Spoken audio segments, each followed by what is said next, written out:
They passed it. I know it didn't. We must do an overtime. Okay, now put you do just leave it. I'm not.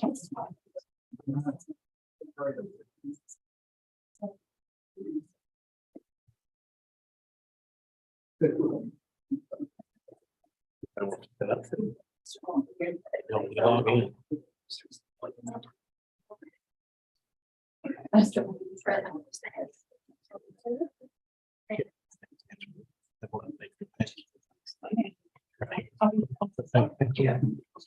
And that'll save it. And then you also put your old sibling.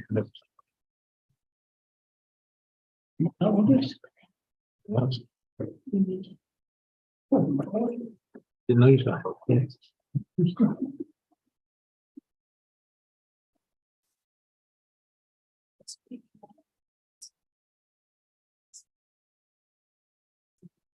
They said, Lowercase c. That's what I have.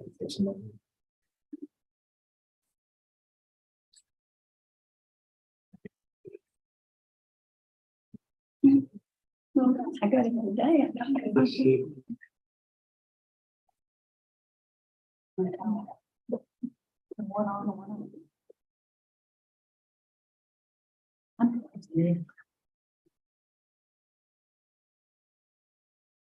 We've got that one showing.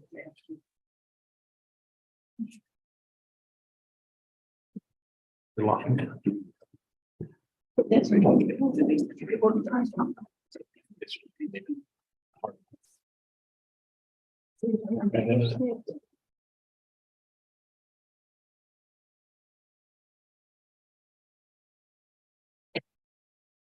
Right.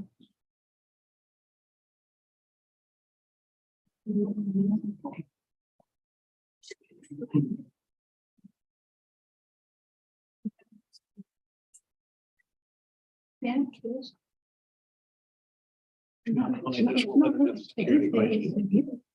This paper is Get it for you. I know that's better.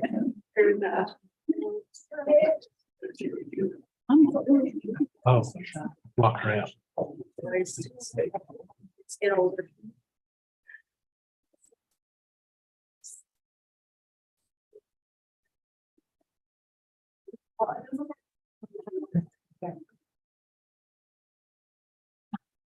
Me. I'm behind us. You know. Open that bar. Yeah, man.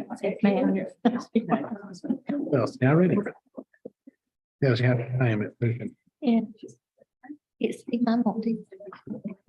It's supposed to go right. And I have to do this one.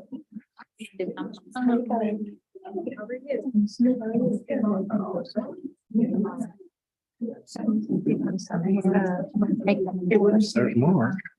That's. Don't they make? That would have been the last one he's working on. How you. You don't have to look for those tips. Is that it? Okay. Have to look for what? I had to put a tip on this one. I just. Nothing else. Well, you're gonna new pen on this. I had to order them. Some way. Unfortunately, I think I can't. I might. They're in buy the pen box. in the buy and buy. I'll find them. Yeah, there it is. Click on that one. 771. Okay, I got it.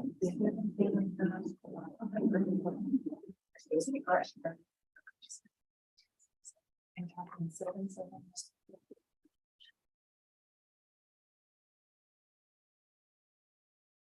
Okay.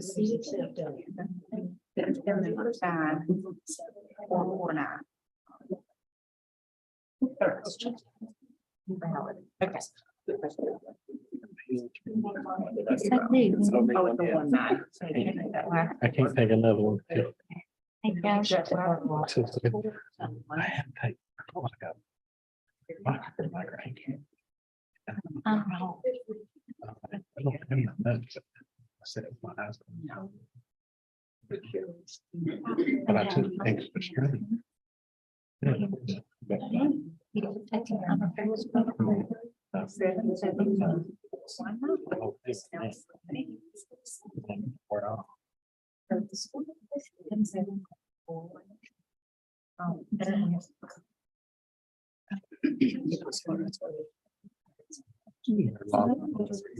of get.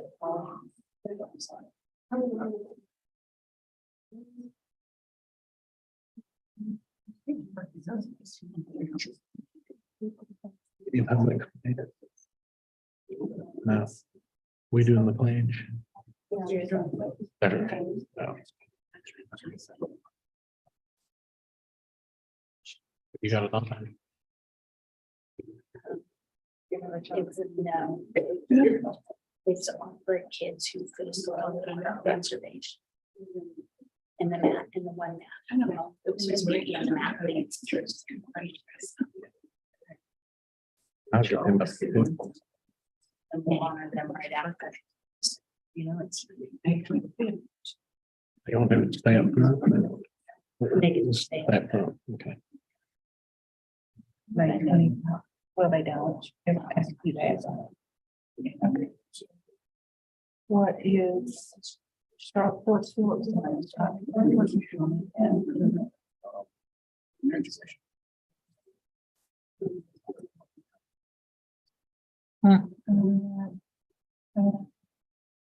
Which city in your town?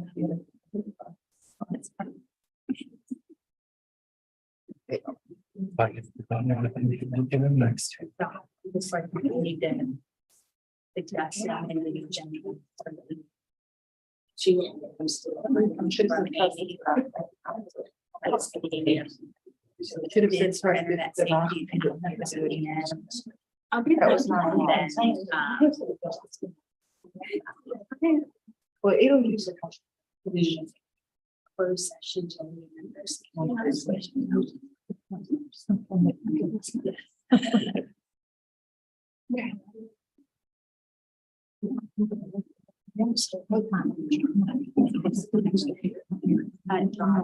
in personnel. After clerk.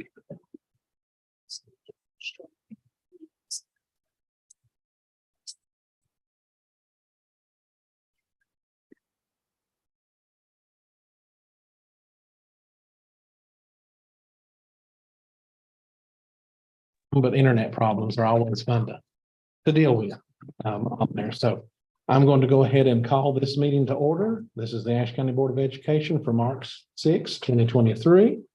I'll start first with my roll call, and I'll start on the left here. Miss Janet Ward. present. Miss Polly Jones. Present. Dr. Kim Simmons. Present. Miss Diane Eldrith. Present. Josh Rote for present as well. Next we've got on the agenda is the approval of the agenda. And I believe we've got some things we're going to, a couple items to add and then move. So we're going to add an item for bids under discussion. So if we can put that down, we can put that number 4 if you want to under updates and discussions there. And then we will also move personnel. We will need a closed session after updates and discussion. So after the closed session, we'll move personnel from where it's at there to after closed session. Anybody have anything else to change to the agenda? Hearing nothing, I'll entertain a motion to approve the agenda as amended. Mr. Chairman, I make a motion, we approve the agenda as amended. Do I have a second? Second. Any other questions or discussion? Hearing none, all those in favor, raise your hand. Motion carries. All right. It's a special evening. We've got special guests here that we got to talk to a little bit earlier. And if we can have the winners of the Soil and Water come up front, and also I believe we've got the math leads. We've got a winner from there. You all are going to actually help us with the Pledge of Allegiance. So if you all will come up front here and you all do the pledge every day at school, I'm pretty sure. Yeah. So If everybody will, let's stand together, and if you all will, we'll face the flag and let you all lead us in the pledge. I think we're ready. Go ahead. I pledge allegiance to the flag of the United States of America, for which it stands, one nation under God, indivisible, with liberty and justice for all. Thank you. And if you kids will stay up here for just a little bit, Dr. Cox has some things for you all, and everybody else that has a seat, be seated. Looks like we're standing room only this evening. So I'm going to pull this over here so everybody can hear me in here. And we have some very special people here with us today that shared these fantastic drawings and artwork that they did for the soil and water contest. And we also have someone who's going to share right now a little bit about the soil and water conservation contest that every year our students have participated in for several years. And then we have some awards to give.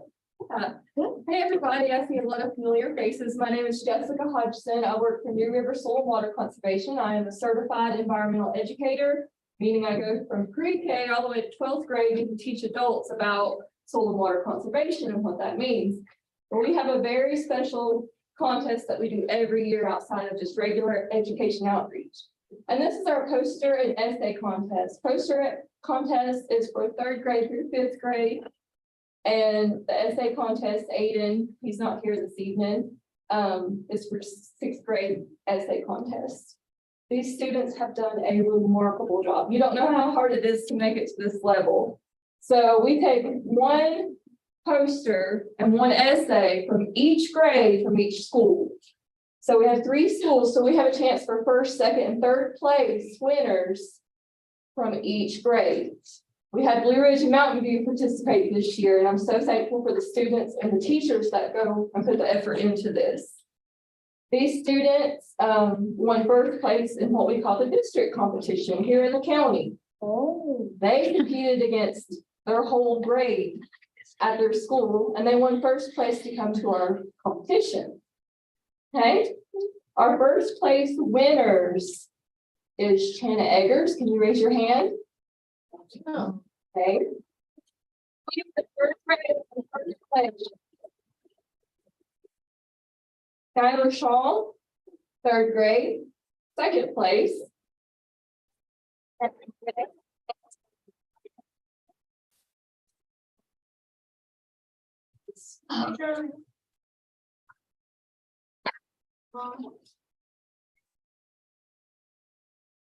It's going to be the last one. Of course it is. There you go. 2nd place in the 3rd grade. Fantastic. Congratulations. Thank you. Okay, and Eli Jones, he won 1st place in 4th grade.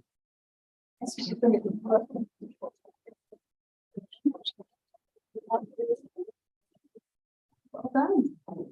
Okay, Stella Lipscomb, 4th grade, 2nd place. All right, Stella. Very good. Congratulations. Thank you. You're welcome. Congratulations, Mom.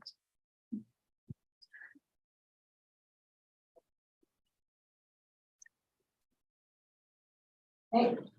Piper Johnson, 5th grade, 1st place.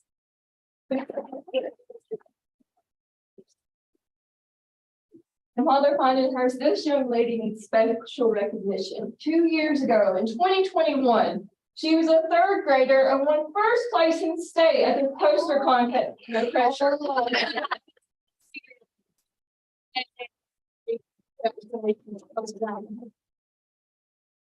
Okay, and we have Sophie Shoemake, 5th grade, 2nd place. Oh.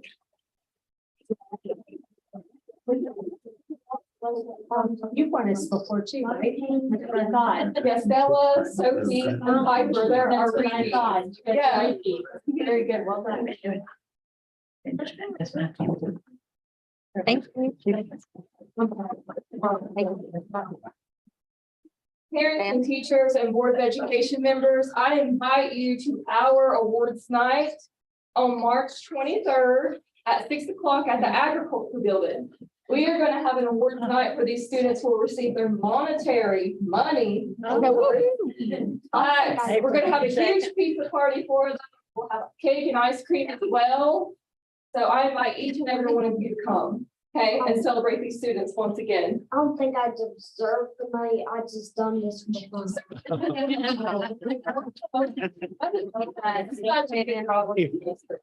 If you guys don't care, you can scrunch together just a little bit and we'll get Bailey and we'll stand up and so we can get a picture. Might want to come around in front of them, right behind. We might be right behind him here. Yeah. You guys might- Bailey, can you see from the back? Can you see? Yeah, you can do that. Can you get everybody from the back? Are you for that? We'll go to the next.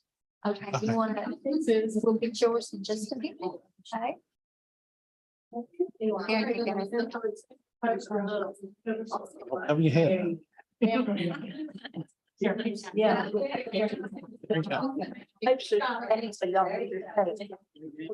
on a second. Yeah. Hang on. I can't. You want it like that? You got it? I have to do that, yeah. Need to scoop in a little more. Yeah, just. Better. Just stand it, just scoot you.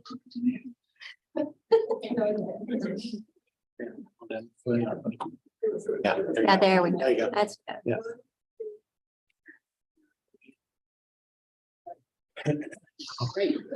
Thank you, guys. Now, one more announcement. Okay. Can I have Shanna, Eli, Piper, and I'll stand for Aiden, step up here. Okay, so these students plus Aiden Snyder, our essay winner, we will find out on Thursday of this week whether they've placed at the area competition. They're gonna compete against 12 other counties. It's gonna be tough, but you can do it. And I will be calling the secretaries Thursday to embarrass you in front of everybody. I'll be calling your name over the intercom and it's gonna be a great time. So I wish you luck on Thursday at that competition. Me too. If you place first, you'll go on to state competition and you'll hear from this in May before you get out of school. Congratulations again. You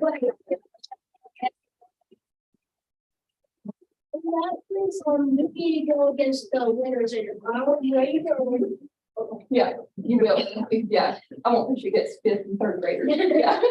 That'll be hard. So thank you to all of our soil and water conservation winners. Everybody give them a round of applause.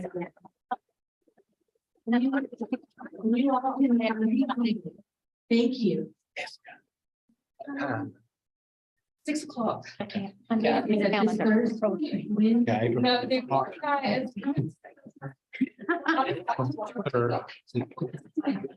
23rd, right? So, You said March 23rd. yes, our awards night is March 23rd at the Agriculture Building at 6 o'clock. Okay, we'll eat pizza first and then we'll do the awards ceremony.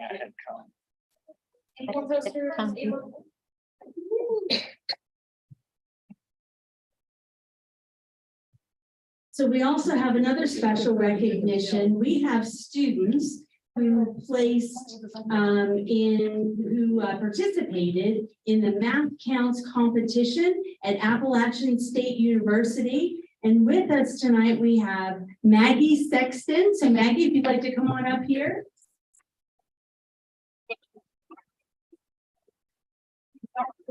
Congratulations on representing Ashe County so well in mathematics. That's fantastic.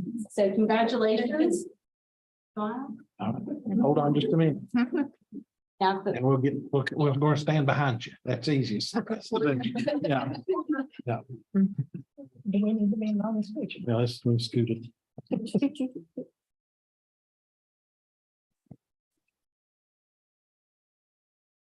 When the phones are down, if you want to, since you're the only one, we'll shake your hand. Congratulations. And good luck. And we had two other teammates that could not make it here tonight, Aiden Proctor and Aiden Snyder, who were also a part of that team who participated in the Math Counts competition at Appalachian State University. highly competitive and our students do very, very well. So congratulations on a job well done. And I'd like to congratulate Ms. Williams for being willing to work with this team. She did a good job with that, and we appreciate her taking her time and her energy and scooting these kids right along. Thank you. Congratulations and thank you very much.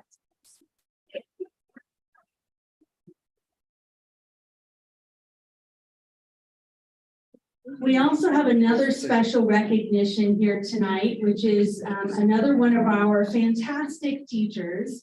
And I had the pleasure, along with Ms. Taylor and Mr. Blackburn, to attend the North Carolina ASCD conference, which is a wonderful curriculum conference statewide, hundreds of attendees every single year. And they have entries for several different very special awards. They give one to a teacher in the state of North Carolina for excellence in teaching. And this year's winner for excellence in teaching for NCASCD is Miss Dawn Powers from Blue Ridge Elementary School.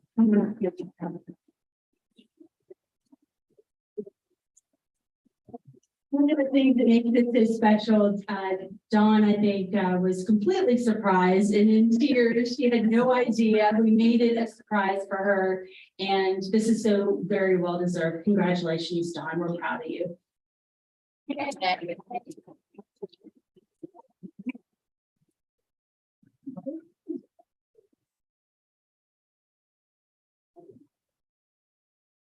So the extras, we had a couple of students who went home early, and that's fun.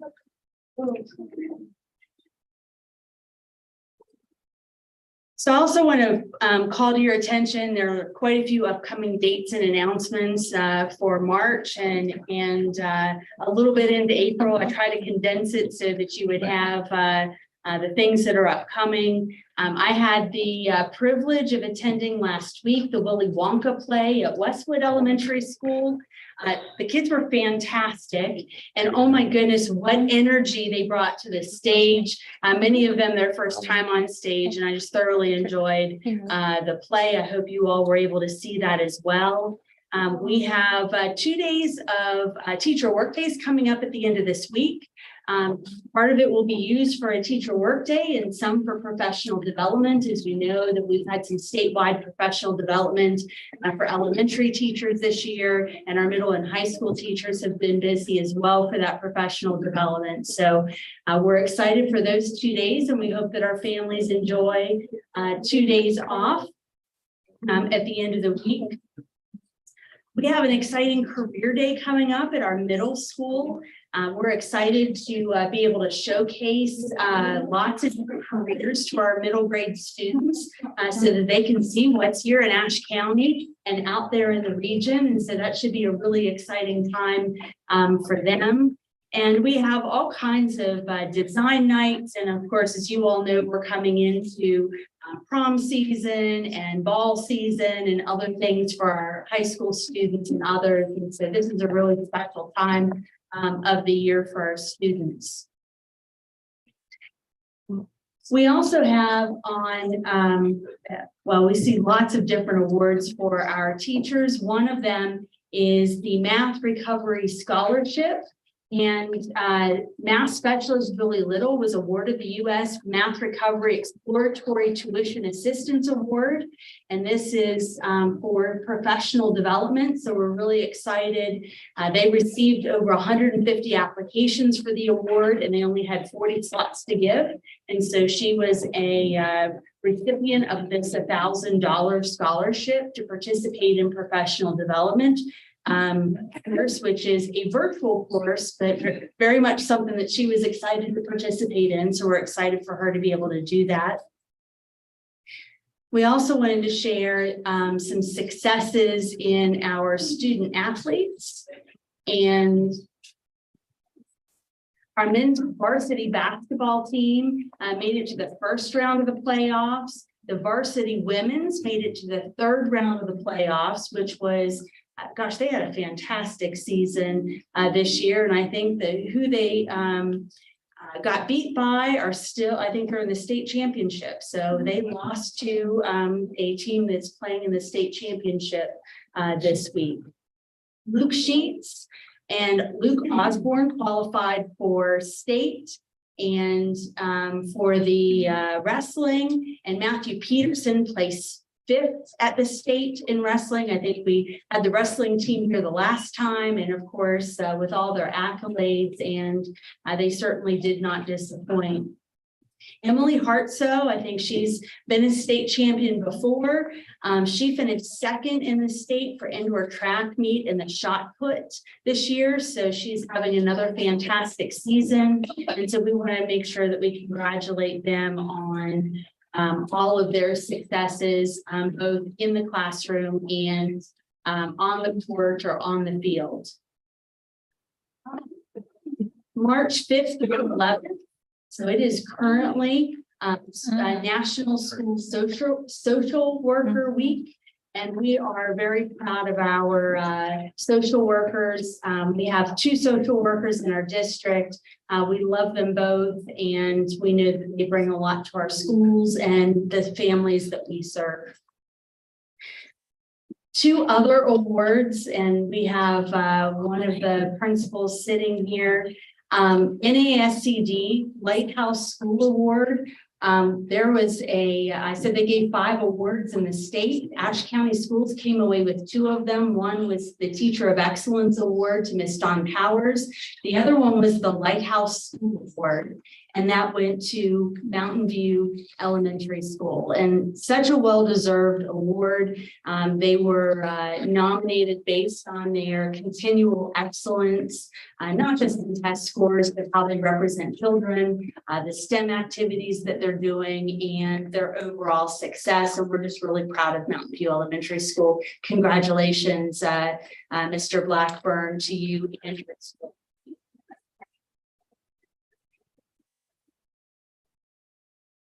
And I'll tell you, they have quite a few schools of excellence every single year, and they typically nominate 1 or 2 schools, they award 1 or 2 schools, usually an elementary school and a middle or high school. And of course, we receive that award, so congratulations. And then additionally, Ashe County Schools has received some blue ribbon schools for excellence in public relations. Miss Bailey Little and Miss Amy Walker attended the conference, which just happened to be on the same day as NASCD. And we came away with 4 awards, 1 silver level award for photography and 3 bronze level awards, 2 which were in special events and programs category, and 1 which was in the public relations or the publications category. That was our first time even going to that particular conference and making an entry into that award. So we're really proud that, to have received recognition for 4 of those, and a special thank you to both Amy and Bailey for your work in those entries.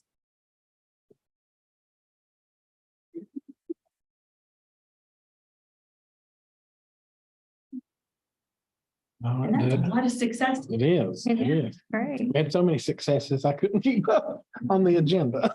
I lost track of the order there, so I was just making sure. Well, we had 2 more successes today. We had Blue Ridge Elementary School. Mr. Reedy is here. The Battle of the Books competition was this morning.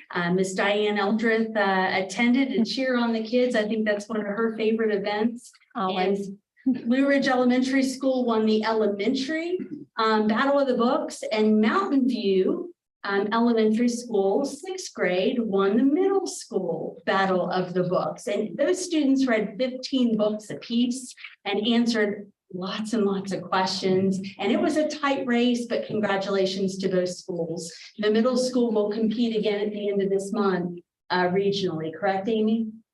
Yes. So congratulations to One of them is in March and the other one's in April. in April. Okay. Smart. Well, I met Mountain View's team at lunch today. They were getting ice cream and they did inform me that their plans are to go all the way to the state. Fantastic. So, I said, well, we could Who are the support them coaches? anyway. Who are the coaches at each school? the librarian. So the media specialists at each school were the ones who put this on. And of course, Amy Walker was the one who runs it for our district. But the coaches at each school were the ones who helped to prepare the teams. And this year, I think they had multiple coaches, not just the media specialist, but they had additional ones as well, correct? Amy? Yes, Mason Wagner, I believe, helped with Blue Ridge. Rita Phipps helped with Mountain View, correct, Blackburn.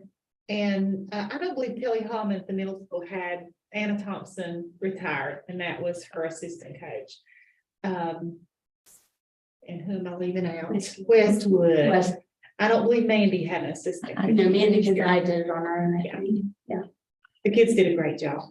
It was fun. And Westwood brought, what, 2 teams? So 4th grade team and a 5th grade team. So she coached both of them.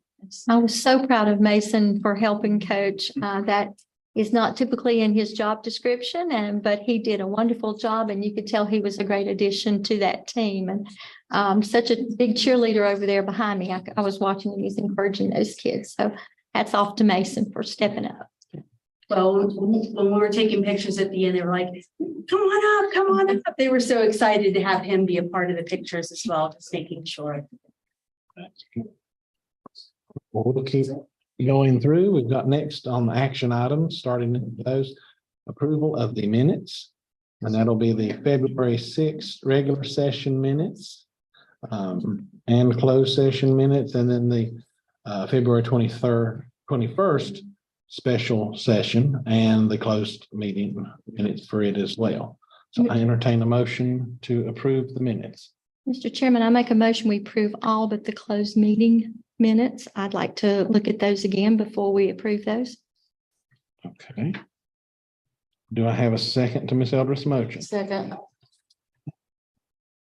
Any other questions or comments? All right, so motion on the floor is to accept all the minutes except for the 2 closed session minutes. So all those in favor, raise your hand. Motion carries. No public comment. Oh, yeah, I did skip over public comment. I'm sorry. We do not have anybody for public comment, just to back up. School update. And I left out Allison, sorry. I got so caught up in all the awards that I've lost the track on there. So I'm gonna go backtrack for a little bit, so Allison don't have to stay all evening. So Allison, if you'll come up and give us the new middle update. My apologies.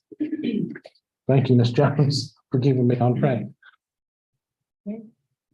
I'm going back and forth in between my screen and my hard copy due to issues with the Wi-Fi. Yes. You're doing fine. I used to try to stay in because I learned so much staying. So your progress summary for the month of February should be in the packet. So I just want to highlight some of the milestones from the last month. We did receive a survey from Jason Herman last week. We also were able to get together and review the IT needs for the middle school with Amy Walker and Tim Armentrout and Clark Nexman's engineering team. And Amy is a wealth of knowledge, and I appreciate her insight. We also have a meeting planned this Friday with middle school groups and the assigned teams. We'll be doing a deep dive to look specifically at their spaces. So we're going to be meeting with a teacher representative from each school grade, the principals, CTE, visual performing arts, ECS, athletics. Individual meetings. Yes, yeah, and that'll be an all day event, marathon meeting on Friday. So it'll be a deep dive in all of that. So that's pretty much the highlights for the last month. Does anybody have any questions? Any questions for Alice? What about the house? Is it still intact or is it being? Yeah, they took the garage off and that was stick built addition to the modular house. And so far they have not dismantled the modular. I went up there last week to see what they've gotten done, so no, not yet. I think they had through mid-April. What I recall.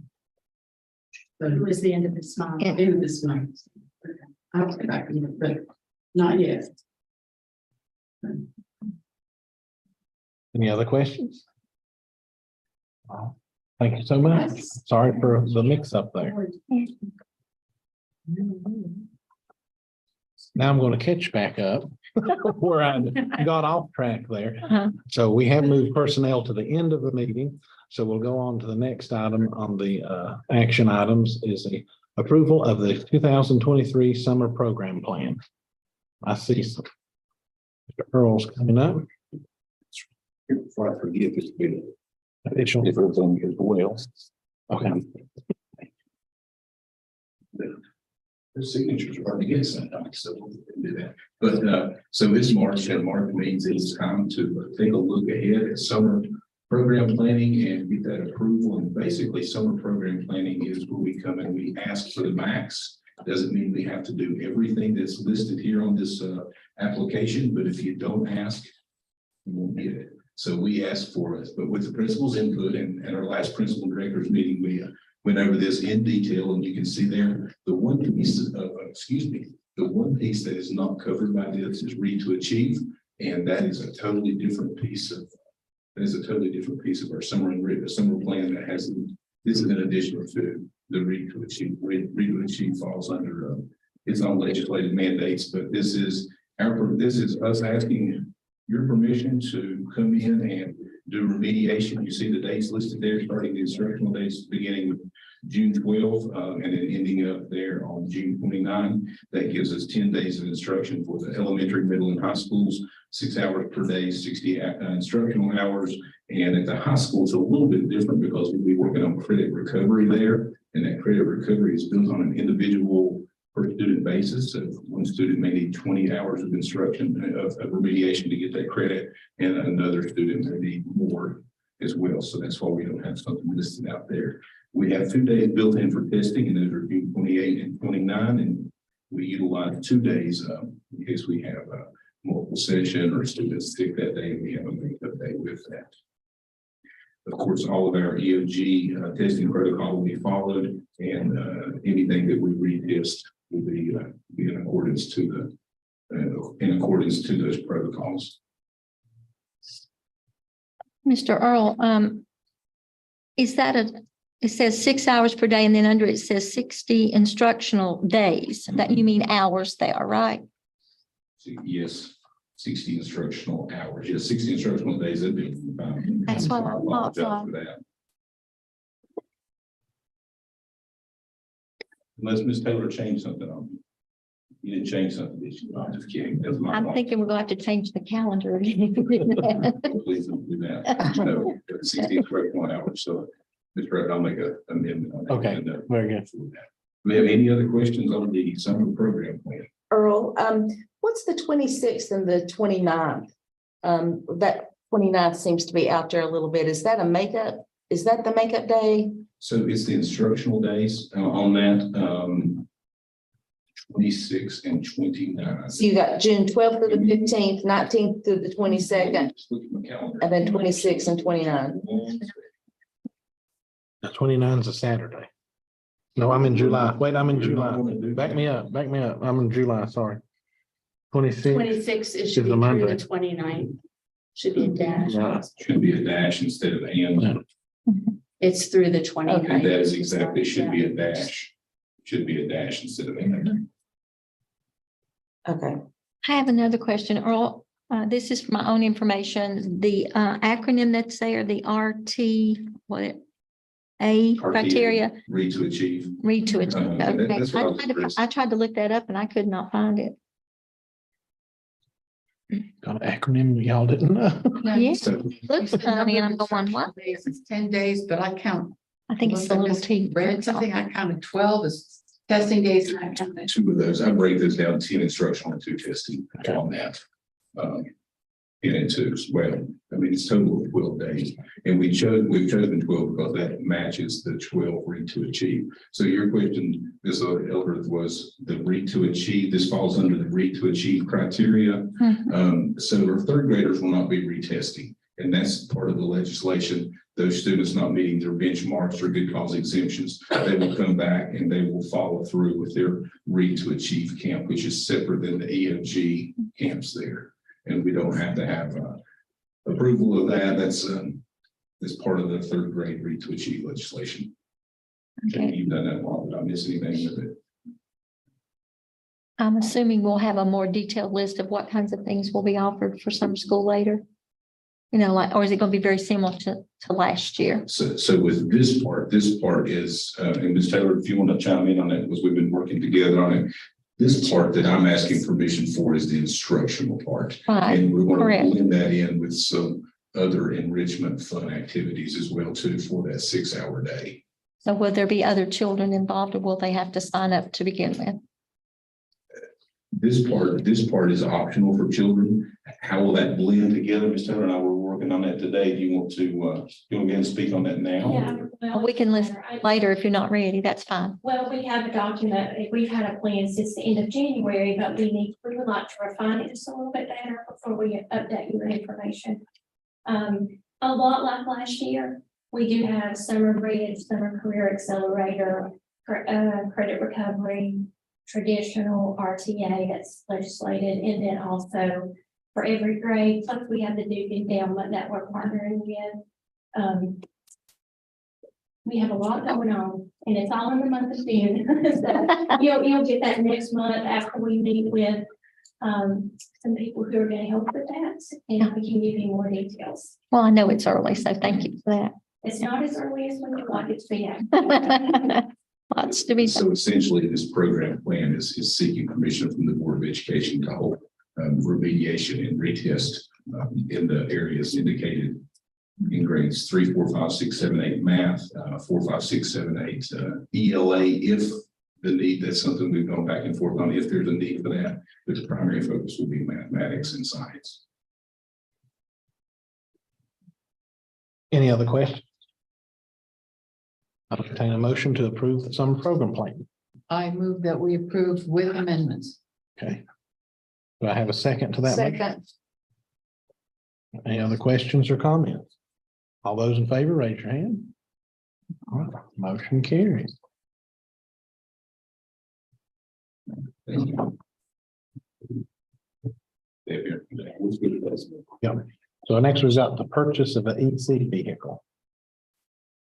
Even Lord, I would like to request to be able to purchase a small van for transportation for EC students to go on life skill and some career ready type activities throughout the year. We have several schools that go do recycling. They go to the grocery store to buy ingredients. They have a coffee cart at the middle school. They go to the grocery store the day before, buy the ingredients for that to practice their skills with for math, reading, life skills, and then they sell their product the next day, and then they repeat it every week. So there's also the high school is going to also do the coffee cart, and so that transition will be smooth for them. So they'll be doing the same type of activities. And then we have Blue Ridge that goes to the recycling and then goes to Riverview to help with cleaning and things like that. So it's hard to get a bus when sometimes you have 5 kids that you're taking. And so we always been able to use the principal cars, but sometimes they're not available. But they've been very, very, very gracious this year. And then we also have some students at the high school that have to go to job skill activities. And we've been struggling with getting transportation there unless we take an activity bus, which, you know, is a lot of gas money and things like that. So with the graciousness of Miss Amanda, we had worked that we have some funding that we need to spend this year. We have, as part of our 60 funds that are about 27 months for rearranging some things that the state told us that we could do in order to purchase this. So we have the funds to be able to purchase this van. My question is, I thought we were banned from buying vans and transporting students by van, according to the state. That's why we purchased the small bus instead of another vehicle. Just the big Yeah, vans? Okay, It's the big vans. Yes, that's why we're doing a small van. okay. We cannot transport students in a 15-passenger van. That's why we went with the minibus for our athletes, because most of the time we're looking at 12 students. It would make sense, but we can't do that. So this is a smaller. I had that van. same question, so Where will it be housed? Will it stay where? We'll either stay here or at the site of Ashe Living, and it'll be checked out. Okay. And I talked with Lisa and Miss Ashley and Mr. Pennington tonight, because this just came to fruition last week, as far as, what kind of funds we had and what we need to spend by the end of this year or by September. And they're going to help with the process of if we want to go through the state contract and things like that. So they're going to be much involved in this process. Do you have a ballpark figure you think this van might cost? I just gave them the information this evening because I was out of town to the UC conference last week, and at this time I did not. anything like vehicles, I've had to look in business wise. It's Ridiculous, that's what it is. Right? So if it's over 50, we'll bring it back to you, that price for approval, likely during that budget meeting on March 20th. That way you guys can have approval. If it's under that, that's why we're seeking permission to approve today, so that, because we know how long it takes to get vehicles in. Yes, It's ma'am. like our 5 trucks, so it was a 6 to 9 month lead time. So Mhm. that would be past the expiration of date of funds. So we may have to look locally.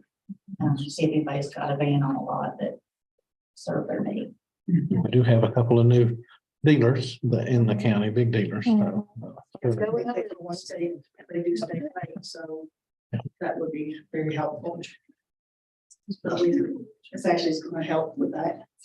But I just gave them information today. Before the board meeting.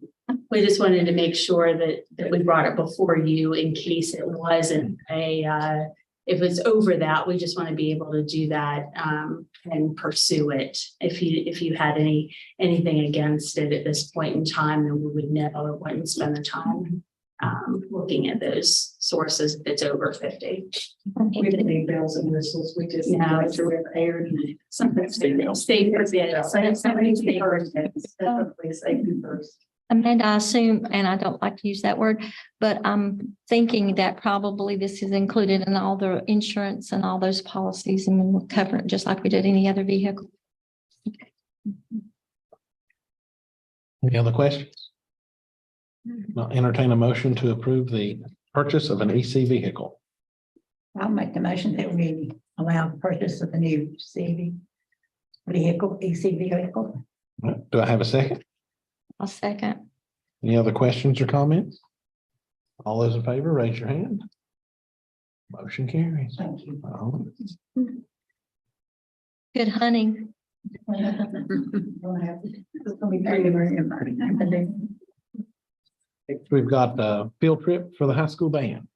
So Mr. Mitchell emailed me and could not make it tonight, and Mr. Farmer also is not here.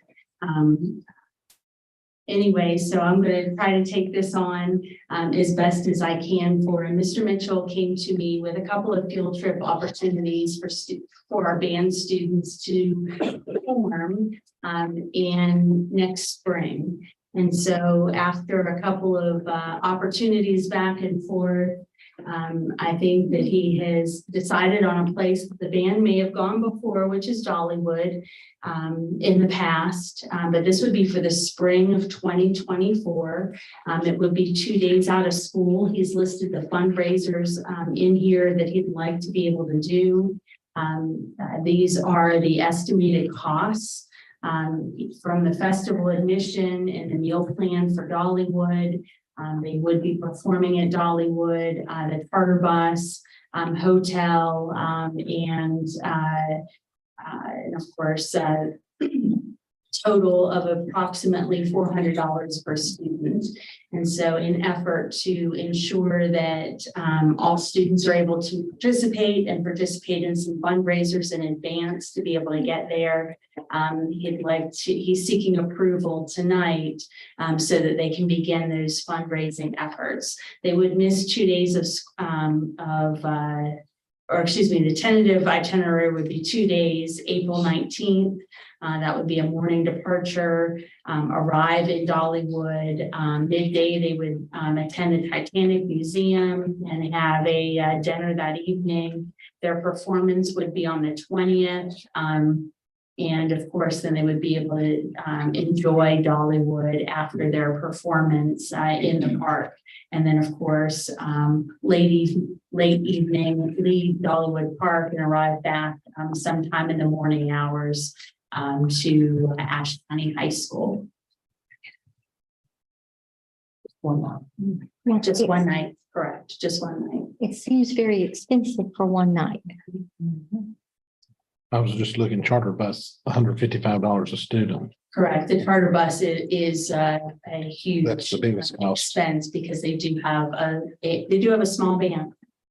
You know, so small bands, that means increased cost per student, and that's one of the reasons. Still the same why. price whether you fill it up or you don't. Exactly. And so it's one of the reasons why he wanted to try to fundraise now. I think part of the fundraising efforts and part of getting this type of experience is in helping in recruiting for the band. A lot of bands do have these other extracurricular performances. And so he's trying to bring that to Ashe County high school students as well. Well, we've participated in several things before with the band. I'm just a little concerned about the price, especially that we took a school bus all the way to Alabama, but it's a rough trip. Yeah, but that's only 3 hours away. Dollywood's about 3 hours. Approximately. I appreciate his forethought in planning that far ahead. Mhm. And my sons participated in this kind of competition at Dollywood when they were in band, and it was Good. it was very useful experience for them. Very useful to build up our band with the 7th and 8th grade too. And we do really need to do that. Does look expensive, but then if they do all these fundraisers. Yeah, I just wouldn't want any students to be left out because they were not able I agree. to raise the money. Well, we can go to our churches. We can also take it back to him as a suggestion, you know, if something he had to cut out might be the charter bus experience, if that was going to bring the cost down, to consider that. You know, that would be something that he could do. How many So they students could was split it? down.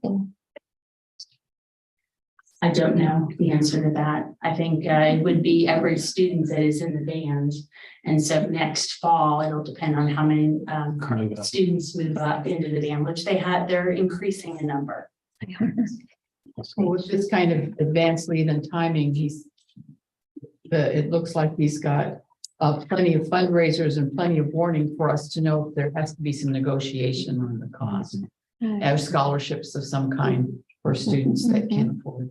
They do have a band booster program too, Yeah. so that has helped out. I've sold many an orange to go on a band trip. Yeah. Concession stand for band. Looks like we're gonna be buying a lot of cookie dough too. You know, Christmas in July. Great. Well, do I hear a motion to approve the band trip? I move to approve the band trip. Do I have a second? I'll second that. Any other questions or comments? All those in favor, raise your hand. Motion carries. All right. Next, we've got the 2023 Digital Learning Mini Grant. I see Ms. Walker up there.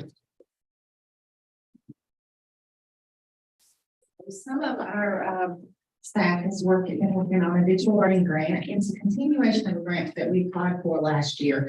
And I think we were just a little bit off the mark, but Courtney Eller has tweaked that grant and we want to resubmit it and just asking your permission. There is no reoccurring charges or nothing that we have to meet or match funding for. So, Just reapply. yes, we are.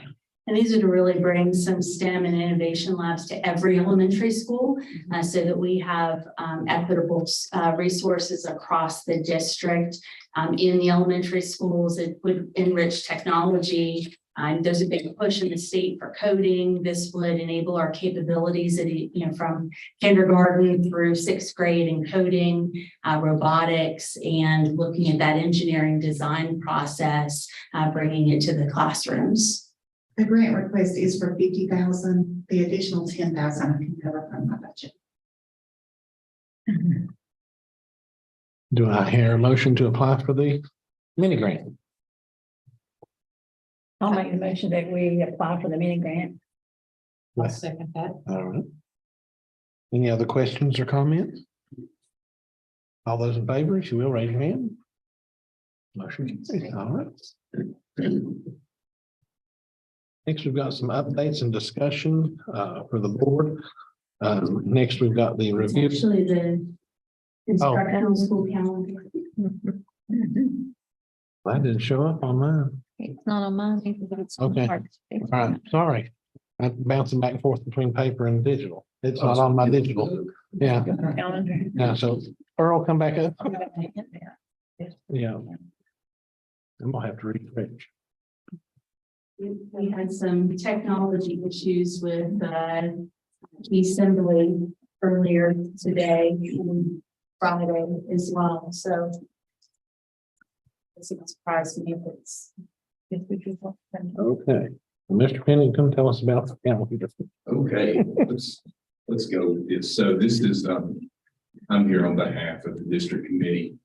We present calendars options A and B, and we'll go over the process that how we reach these calendars, and then we will look at the pros and cons, and then ultimately the school board can take a vote and they can tell us what our school calendar for next year will be. Ultimately, we had three community town hall type meetings, representatives from each school, whether it be teachers, classified employees, administrators, community members, parents, and we started with a draft, and of course everything included in your packet is the requirements set aside by the state of the must-haves for a school calendar. And I included that in the attachments there as well. But I think the big thing is looking at all three, when we're looking at the two calendars and in all three meetings, is when did we start?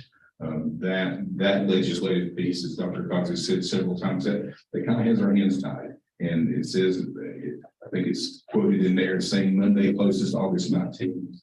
And we're one of the 10 districts that received a waiver to start early. So Monday started, the Monday closest August 19th for Ashe County schools is August 21st.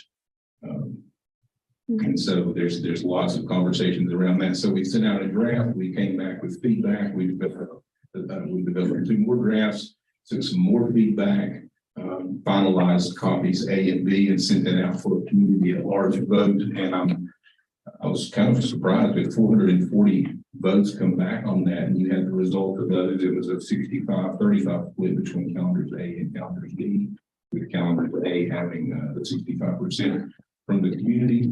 Again, that's one piece in discussion of this calendar, because it isn't the community vote that puts the calendar in play, it's the vote of the board that puts the calendar in play.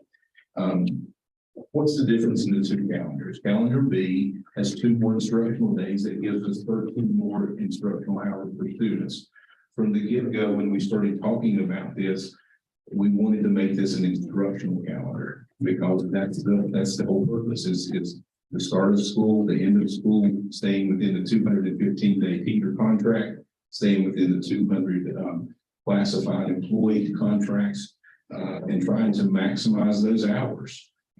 We had to take into consideration the mandated science of reading, professional development as we interface 2 of that, and we looked at different ways we could deliver that and not have quite so many days of early releases, and that program is being those options and those days for professional development has been looked at, and how we can utilize that and then keep our hours up. How does this compare to the current calendar we're working under? When we started this school year, our current calendar for the 22-23 year only had 1,096 hours in it. And with optional teacher work days and so forth and so on, we're down to 1,080 hours. And the state requires 1,025 or 185 days. So we're going with the hours. As I said earlier, these two calendars, options A has 175 days and 1,123 hours. And then calendar B has 177 days with 1,136 hours. An instructional day for Ashe County schools after several years of adding 15 minutes here and adding 10 minutes here. An instructional day for Ashe County schools is 6.5 hours. Is how we came up with. That's how we do the calculations and math with that. If you're looking at the calendars, the first semester, and that's always a concern, is trying to get our first semester in before the Christmas holiday. So you're limited on when you can start, but then at the same time, you want to find a happy balance between getting out for Christmas, but yet getting the maximum number of days and instructional hours for the first semester for our high schools and early college. I know that the day difference in calendar A is about 9 days difference, and that's about 82 to 83 days. That's about all we can fit in and meet the requirements of the calendar laws to get our work days in and to get our work days and science and reading days in. The red holidays are set aside by the state. We have flexibility in when you can take those. For example, Memorial Day can be taken at any time. It can be taken for a snow day if need be. We like to try to hold it true to where it is in the calendar, but those we do have some flexibility. The one we do not have flexibility with is Veterans Day. And it's stated in the school calendar I can't remember the name of the program where I pulled that from, but it's stated there that Veterans Day shall be recognized on, and next year again, it's on November 10th. So we have lots of committee members here that served on that. So what questions does the board have about calendars options A and B?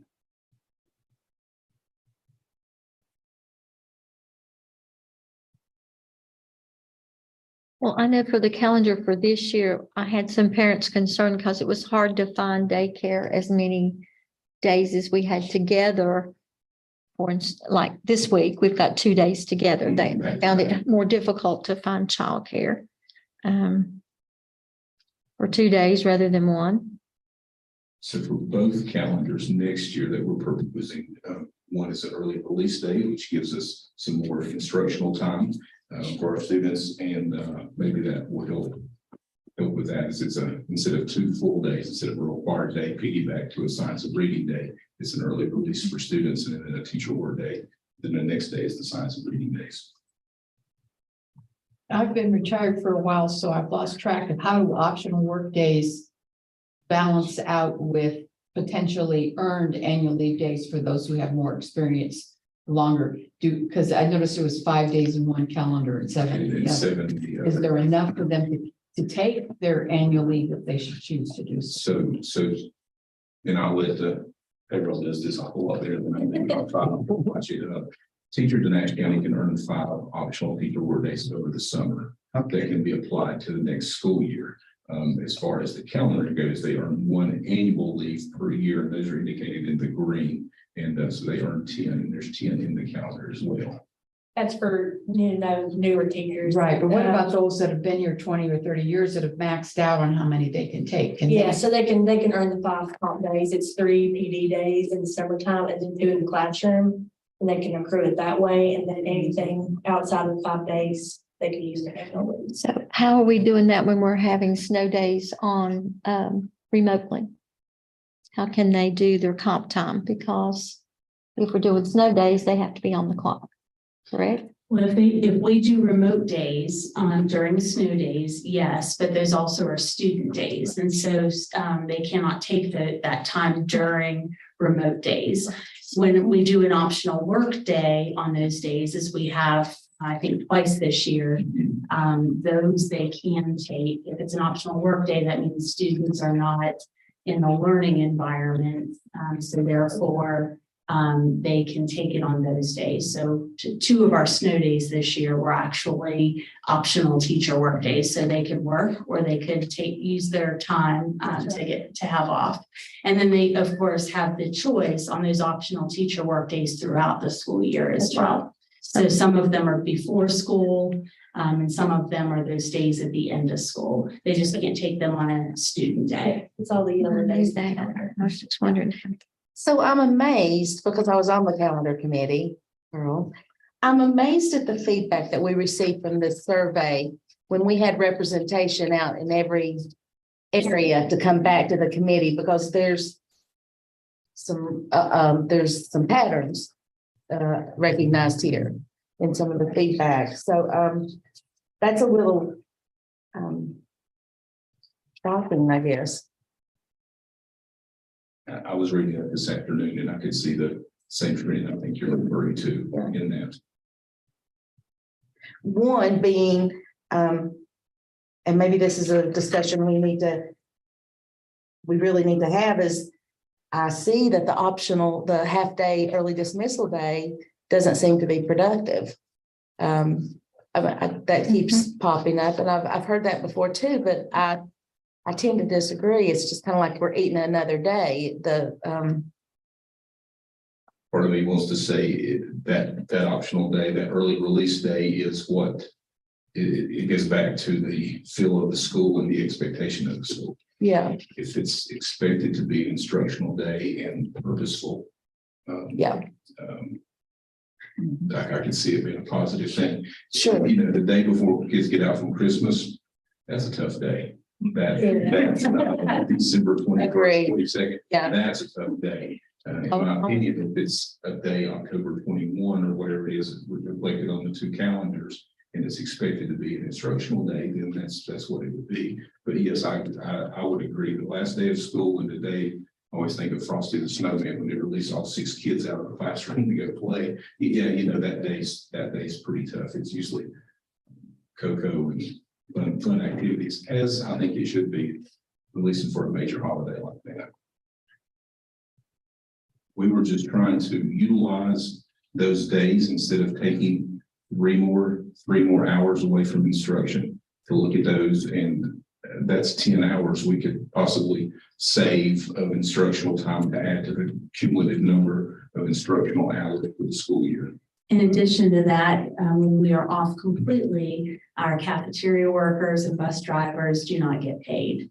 So those are days that they don't work. And so we want to make sure that we have enough days in their calendar that they are contracted for. And so that's one of the reasons why Lakin here is integral in making sure that we have those days in there. And in the design of calendar B, it was really with classified employees' best interest, as there's more opportunities to work.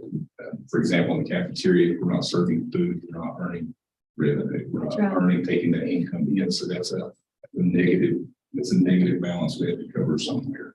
So that is something that we looked at in looking at the option A, because as we went through and in each meeting, we went over priorities for the calendar. Why are we having this meeting? What do we want to accomplish? And that was one of the priorities mentioned at each meeting, was the equity for classified and certified staff, whether it be a 215-day contract or a 200-day contract. So so this is how I interpret this. When I read the feedback that half days are not productive, okay, then we change them to full days, right? We could. I mean, I'm just saying. Yes. That's for part of them.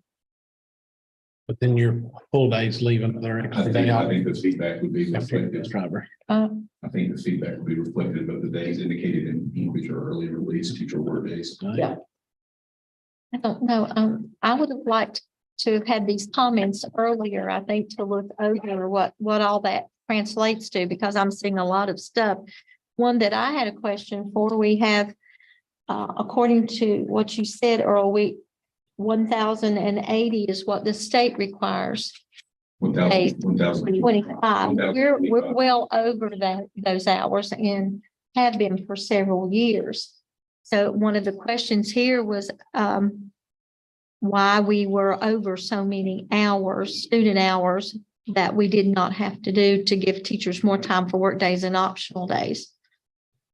So I think in 2013, that's when the calendar legislation changed. It used to be 185 days and 1,025 hours, and that was changed to order. So that's a really big change. And traditionally, Ashe County Schools, we've always created a calendar of about 1,100 hours so that we have some options in there when we do have the inclement weather that we can call optional teacher work days and not have to. That those are built in, and we have some option in calling school off without having to extend the year or call a no day and go that route as well too. A lot of hours. What about I'm all- disheartened by some of these comments. I usually don't go in this direction, but I'm going to say some of the comments were disheartening. That we would not want to include parent input is ridiculous. I appreciate parenting, but that's Yeah. that's something that is not, hasn't been the driving source, but it's a stakeholder. And to me, I want to hear that. I want to hear that from, because it's a different point of view. It's a student calendar. Let's all remember that. Students. Making decisions to do what's best for students, not staff, not parents, but students. So Exactly. Well, Doctor, I would like to hear your comments since you were on the committee. I would like to hear your thoughts about the process that you were thinking about and oh, no What you- process. I want to say that this process is tight as a banjo string. I mean, it is very well done, soliciting lots of data, lots of input. We were just on a tight schedule, and I think that's the reason why you didn't have these survey comments earlier, is they wanted to get it to us as soon as possible so that we could approve it. So we ran the survey through today. Yeah, through today. And When's the deadline? When does this have to be approved per state regulation? There isn't a deadline, I don't think, for the calendar. It's just, I think, courtesy for families so that they can plan their vacations and know what that looks like. But we know what our starting day is going to be. our starting day, according to the law, is August 24th. And I think based on the feedback we had 2 years ago about spring break, it will always be, I can't imagine us changing it for any other time except for the week after Easter. That was overwhelming comments the last time we didn't have it the week after Easter. Spring break fell late that year, Felt so really late. we went a week before, and the feedback was, please, let's Protect honor the that whole week. and do it the week after Easter. again, we have a lot of families who count on that week Yeah. because they don't have to work. So I Yes. think that while we want this to be a student calendar, we also have to address family needs as well. And So to answer your Actually- question, Mr. Roden, I know in our schools, we have to enter the beginning of the school year for next year. I can look in our schools and see what that date is. It is not coming up. I'm just throwing it out there. We need more time as a board because this is a lot to look over. I mean, we are meeting again this month. I'd like to make a motion that we review Table. this and table this until the 20th, because I don't think that amount of time will make a lot of difference, and it will let me make a more informed decision as to what I think is my best thing. And I still would like to hear from Dr. Simmons Well, about yeah, I'm what happy she's to. thinking. One, calendar B seems to be more instructional friendly, more friendly towards our classified staff. However, option A just seems to be friendlier across the board. I mean, that's how I read Option A, it. One's that's easier operating. Real day, and option B, to if the hours has been pushed into the first week of June. Something else that we try to take into consideration is, can we end the school year and give our summer school teachers a day or two of preparation time so that they don't have to jump straight off the last day of their teacher contract straight into the summer school contract? And we like to try to work in 1 or 2 days. This current 22-23 calendar has 2 days built in, and these calendars vary from 2 days to 1 day based on, I think calendar A has 2 days at the end, Thursday and Friday. And in calendar B, I think maybe have 1 day. So help me understand this. That tonight, we're supposed to be receiving a recommendation from you, Earl, on which So calendar? I'm presenting both option A and B for you to make your decision on which calendar you would like to. Okay, I was trying to flip that back, but okay. I saw that. Come on, Earl. It's the percent division, I mean, between the two options, 65% with option A versus 35%. What usually Usually it's about a 60. So it's, Isn't it's That's fairly, it, second. a little higher for the calendar A. That's when we went back to discussion. But it's fairly close. Usually it's a 60-40. And I will say, it was really close, like 54-46 for up until about Sunday. And I guess folks sat down and I can't tell, we don't collect any data on this. We don't collect emails. We don't collect data on this. So, you know, I don't even know which school voted which way. We don't want to know that. That's not the intent. The intent is, what are your thoughts? What area are you representing? And you can see there the high school at Westwood, I think, was almost 50% of the answers came from those two schools. That could be parents, that could be teachers, that could be grandparents offering after school care because we opened it to the community. But there's no way to track anything back. Yeah, 3 elementary schools are exactly 50%. The other thing I would say is if you guys have the opportunity, for calendar flexibility, I know we've been saying this for years and years and years. If we could start 1 week earlier, it helps us out tremendously. You don't have to start on a Monday. That was some of the comments that we had from teachers and families. They'd like to start on a short week to get students back into routines. We could start a week early and match our calendar to our community college, which starts on the 14th. For students, it would help us out tremendously just by having that additional week. And it also allows us to be more flexible with our time throughout the school year so that we could have those really specific breaks that our teachers are asking for, that our families are asking for without hurting our classified staff because we can get enough days in that period. Right now, it just shortens the time. We could have extra, you know, we could put those couple extra days around Christmas time that people are asking for if we could extend it a little bit. So just something to think about. And then those half days and others that we do, our early release days, you know, the extra hours that we have within our calendar. We have a lot of days that we have a 2-hour delay because of ice, so that we can get more people out. We have spotters all over the community, and that really helps. So just thinking more words. 3 2-hour delays and 2 optional work days and 5 days. Or if you come up and you bring a draft C, D, or E to the table, I mean, that's. Or y'all. This is going Place. No, and I'm looking at this and I'm going, oh my gosh, didn't they do a great job? How long did it take to do this? But I would just like to check out some of these comments and do that. And I think, did I make a motion? Yeah, so has a motion on the table, right? To table until the 20th. So I've got a second from Dr. Simmons. Any other questions or comments there? I would just like to say that some of the parents or whoever filled out these comments do not seem to understand that we don't control the starting date, that the state does. So I wish you would remind them in a clear voice, Earl, that that's the way it is. Write letters so that we can get that back in Well, local control. That the state controls our starting date. We do not. And there's a house bill sitting out there right now, and I I'm know. not sure, I don't think it's gaining a lot of I ground. think it's, you explained it very well. It's sitting there. It's kind of Back sitting. in committee. And I think each year, I think there might be one, or every other year, there might be one coming forward. I mean, I messed with the Schedule C that we looked at starting before the August 21 date, which is clearly in violation of what the legislation says, but it does offer you lots of flexibility. It does, just starting to go 3 days early. It doesn't make it confusing. I That's your- appreciate that. I believe we took an oath that we're going to follow what the legislation is. So, but let's see if we can work to change the legislation so that we can make some better decisions for us. When did that go into effect? I wasn't part of it. It's been a while. But I think you're probably right around 2011, 2013. is what Somewhere in I there. haven't really folded, but I think it's about, so it's been there. You mean this, having to start by the 25th?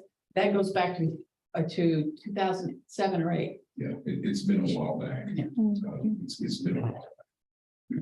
First back the calendars as far as I could find it. We started a little earlier, but I think it was around the 2011, 2013. is when So we've got a motion and a second on the floor. Any other questions, comments? All those in favor, raise your hand. Okay, so we'll talk again March 20th on the calendar. There. Now that I'm refreshed on my device here, we'll have Miss, I believe it's Miss Walker coming back up to talk about internet safety.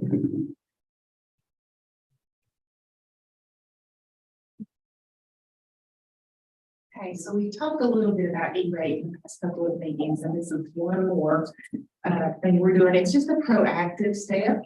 I believe it's back in 2013, we adopted an internet safety policy. And we also went through the same process of holding a public hearing in compliance with CIPA. And so what we're doing today is, since we are in one of the large cycles of E-rate and requesting quite a bit of money, I would like to review this policy and have you accept it again. And we'll just put the minutes and your the agenda and our E-rate binder to make sure if we were audited that we have all those procedures right there in place for an audit.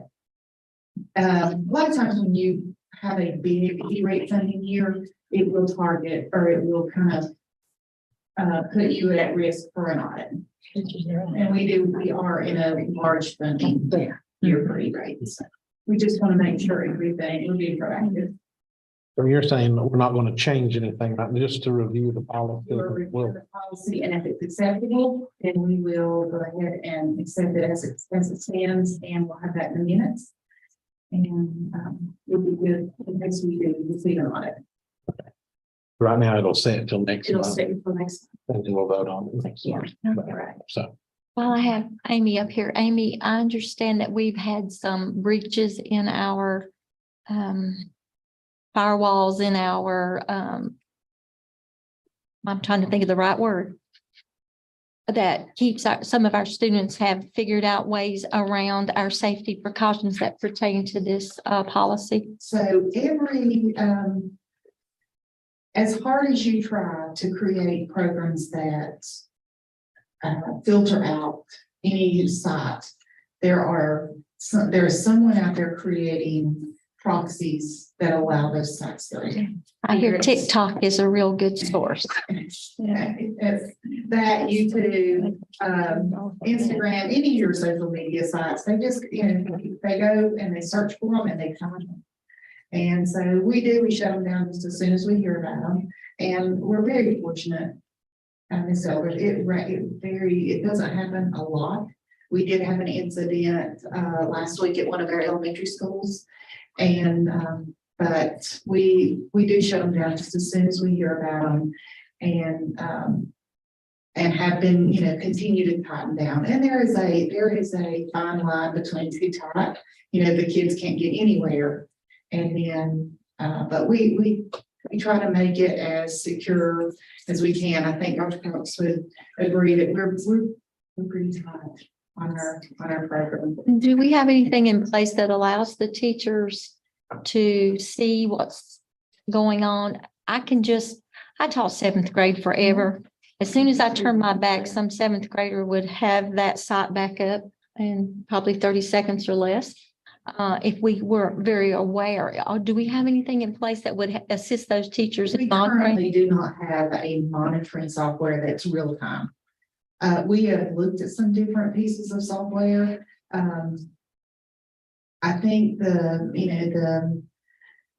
one of the concerns is that we don't want to encourage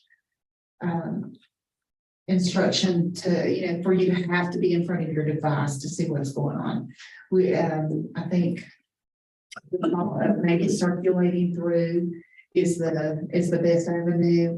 We can always revisit that request. I know we have had several of our teachers request this type of program. Mhm. My other concern is I know that maybe the request is coming through ESSER funds. Those programs are very expensive. I'm not sure we would need a plan of how we plan to sustain it after ESSER funds leave us. No, I'm just thinking that, and as these kids get more computer savvy, they come up with more ways to hide it. That's true. And, it's a good thing they're becoming more computer savvy. It's a bad thing that they're using it in these kinds of ways. I wish we could, direct all of the goodness and get away from the bad things, but unfortunately, I think that's everywhere, unfortunately. there's a lot of money to be made in being a cyber director, unfortunately, a lot of money. And that's the reason it's so financially productive that's the reason you're seeing a lot of that. I'd like for us to look into maybe doing just see what the costs might be and then see what we might be able to come up with some kind of classroom management. If I'm going to be responsible for my students and what they're looking at, I would like to have a way to really see what they're doing at times. And I agree with the circulation. Everybody should be circulating around the room, but there might be times to go check and say, okay, what are you looking at right now? On top of you, what are you looking at right now? So I think that might be beneficial for some, just to look at and see what that might look like. Not that we would adopt that, but that we might revisit that. And any other programs you think might be beneficial to helping us with this. Any other questions for Ms. Walker? So we'll see you again in April. Among other things. Oh, March. No, well, she won't be there for the back. This will be from the. Yeah. The other thing was for March. Mhm. Yes. Great.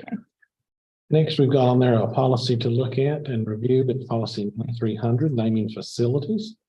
It's attached in your agenda there. Folks, do you have anything to add there or? If we have a policy that's bad, this one's probably it. It's very vague. It really doesn't address the issue that we probably need it to address. I think we need to either revamp it majorly or throw it away. One of the two, do another one. It's that bad. I'm in agreement that there's no clear definitive definitions or parameters on this. And so I think we need to rewrite this policy sooner rather than later, and maybe before we can respond to the petitioners. Okay. This is very similar to somewhere one of the schools had this. Say that we're gonna rewrite a policy before we respond to something that's already been brought up. I don't think so. I don't think that's how this business works. But I do agree, the name of the facility, I do agree this policy needs to adjusting, and our petitioners, what has been brought to my attention, and I think the whole board should consider this, is the petitioners were looking at renaming a facility. We don't even have a policy on renaming a facility. I didn't even realize our stadium was the Husky Stadium, that it had a name that I guess I did, but it's not out there like it's promoted as such. So, my understanding is there isn't any other facility in this county that has a name of a person. No. So that is going into whole new territory, and I'm leery of going into that territory and opening up a flood of requests before we have something more definitive to go by. the request is already been made, but again, it is for renaming a facility. And I don't know that that can be a consideration after doing my own investigation into this. The idea of renaming a facility is very different than naming a facility. To rename to rename a facility is different than naming a facility. Am I the only one that feels that way? I wasn't aware that we had an official name for the stadium. I wasn't We aware. don't. Well, I didn't, well, I'm glad to hear that because I didn't either, and I was embarrassed by it. I didn't realize it was the Husky Stadium. That's just something they picked up and called it. Nobody has given it that official name through the Board of Education Okay. at no time. Are we sure about that? I just want to make sure. We're sure about I'm that? I'm just about like 100% positive. It's not coming. I've been on the board. This is 11 years and it's never come up since I've been on the Well, board. it's named the Husky Stadium, so Well, they named it. I mean, the students, I guess we need. basketball teams named it. We Check it didn't in. name it. We didn't get permission from them to name it. They just call it that. Another issue that this policy doesn't address, is there another way we can honor people other than renaming facilities? And how are you going to pay for signage? Is it going to be the school board's responsibility or the petitioners that put in something like this? Do they pay for putting up the signage? Because that can get expensive too. So there's just so many things that concern me. And I think there's a real possibility for like a wall of fame or something where individuals could be honored without naming buildings potentially. So Yeah, I would like to see something more encompassing that we could honor many people with. That would, and then we'd have to have criteria how they would have to be nominated, criteria how they would be selected. We want to be fair to everyone, both educationally and athletically, I think. And to name one building or one facility after someone seems like we're missing out on a lot of things, good things that we could acknowledge from contributions from other folks.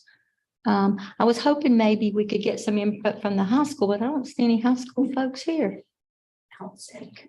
Out sick. So I also think that we're looking at two different issues here. We're looking at a petition issue and then we're looking at a policy issue. And I think that maybe they should be, while one will determine the other, I just think that the conversations may need to be as such because we don't even have anyone here tonight representing the petition. Is that correct?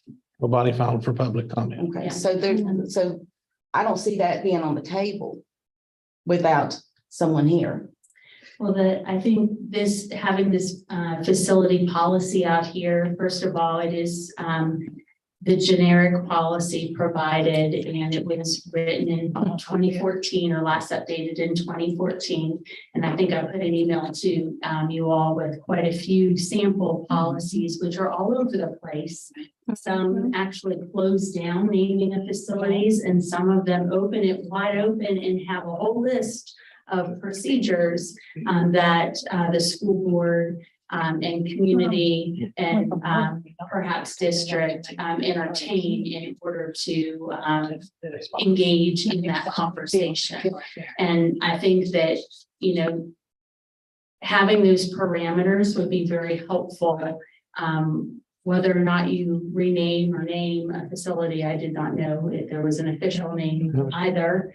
I'd have to do some research on that to see if that was ever an official board, because we do have a policy on naming facilities. I don't know what it was in 2002, but I'd have to take a look at that. But if it was before 2002. Well, the new high school opened in 2000. In 2000, so it could have been, I just don't know. This is the first I'm hearing about it. The reason that you see it for 2002 is when Mr. King passed away and he'd been on the school board for like 26 years. And they built a new practice field. Someone suggested we name it after him. And we decided that was not a good idea. And that's why and it didn't happen. Because once you open that can of worms, then it makes you have to keep going, and you really need a more definitive policy. So so everything is in black and white, because when it gets to be subjective, you run into a lot of problems. It needs to be 1, 2, 3, 4. And I've heard some suggestions of ways to honor people in the district or in the community, whatever that looks like. Certainly, the board can develop a new policy on what that looks like as well, so that we have that in place and with parameters around it, so that that too maintains being special and what it's intended. Well, I think all of us can look back and think of folks who might have qualified for some kind of plaque or some kind of memorial, and I would like to see our folks memorize this way, memorials this way. That we do have a lot of people who contribute a lot of things. And so if can we combine those kinds of policies together, naming and doing memorials, or a memorial wall, or whatever the board decides that might be appropriate? Guilford County has policies for all three under 9,300. They look at plaques and memorials and renaming and naming.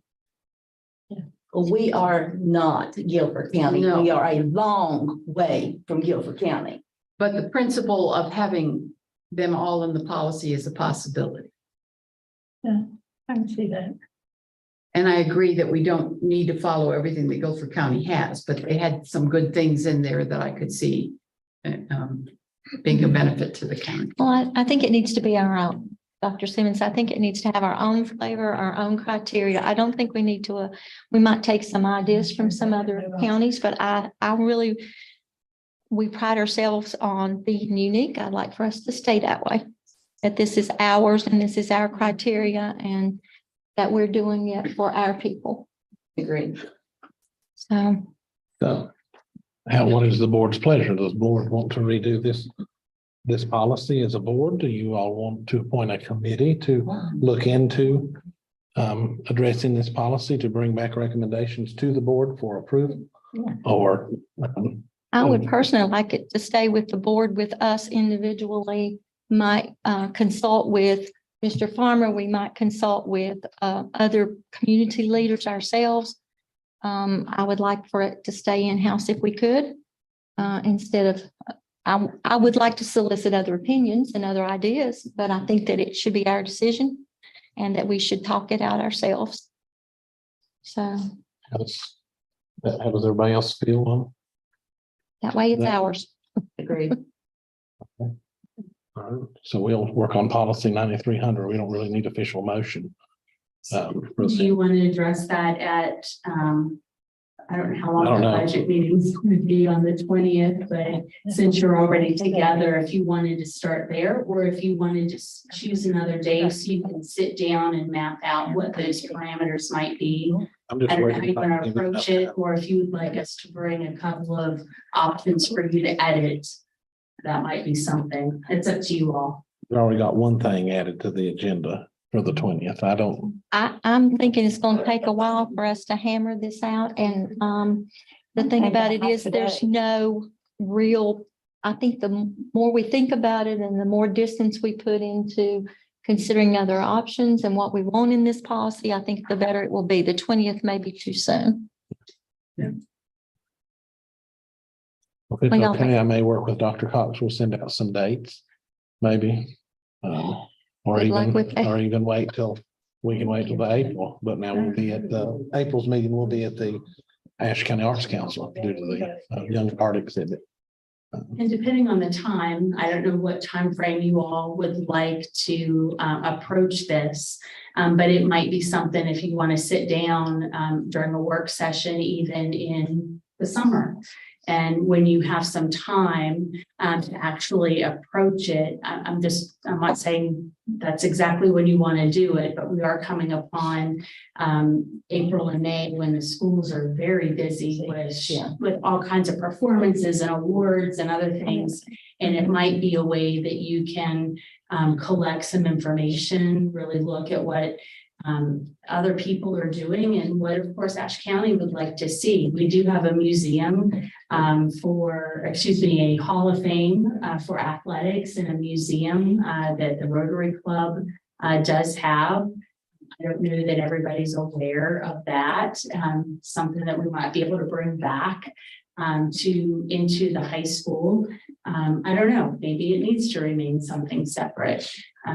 Just some things that I think would be nice to explore and to talk about and get the feel of what would really honor people in our community. And I think that's the key word. We want to keep focused on honor. It's not about my way, your way, or it's how we can best honor those folks. Might be a variety of things. Could be. Any other questions, comments there under discussion? So we'll be working on that. So next, we've got traffic at Blue Ridge. See Mr. Reedy back there. Thought he's sitting on the steps trying to get away. No, not at all.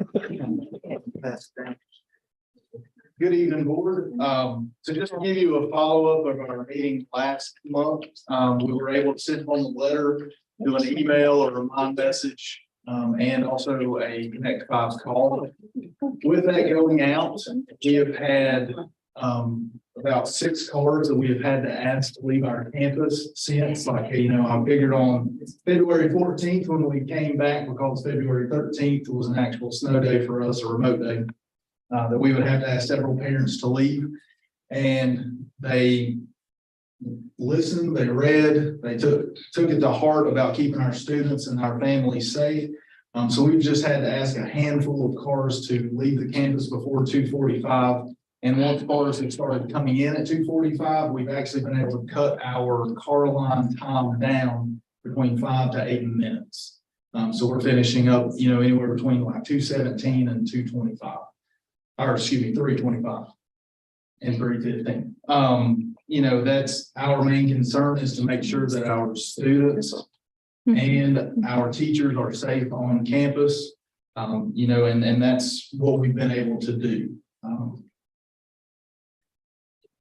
So what's posted in, on the board agenda is the actual traffic operations study done by the Department of Transportation. It was sent to us, what, Thursday of It was last Thursday week? last week, yes. And this well, gives you probably more information than you want to know, but they actually came out last October. You know, this has been going on a while now. But they came out last October. They actually counted the number of cars in the queue and really looked at what the problems are AM and PM in the peak hours. And of course, the length of the queue during that time, and have shared with us, based on doing this at a lot of other schools, ours being unique because everybody's land is unique, and where how the traffic pattern is around the school and parking lot is unique. But they put together some recommendations, and then also included in there are three different pictures, but that represent different options of how they could potentially expand the queue at Blue Ridge Elementary School. Obviously, this is what I was talking about the last meeting. It's 2 to 3 years out. This is not an overnight solution at all, but one that the state says that they would pay for through their processes. And so Mitchell and I have another virtual meeting with them at the end of this month to learn more about that process and what that could and should look like. In looking at these two options, I didn't like the fact that B has traffic coming in, having to cross in front of on a left-hand turn, traffic coming out. That seems to be a safety issue. And I'm also wondering how much the land purchase will be if we do option A. And has anybody done any investigating of the actual cost yet? Okay. No, and the land itself, it'd have to be surveyed. There are several, There's several different things that would have to take place in this process. Now, they won't purchase land, I don't think. However, they would do everything else within this process, including perhaps even moving a playground if necessary. if necessary, yeah, they said that they would cover that. Yeah, that I noticed that they would not cover purchasing of the land, so that correct. And both have a double queue coming into the 5 parking spots where people load and unload. So the comparability there. And I didn't see how from the picture, on option A, they could avoid moving the playground there. I thought it would need to be moved in both cases. So on, There's no. the example A, there's actually going to be a stop gate that is right above the playground. There's a red line that cuts across perpendicular to the dashed line.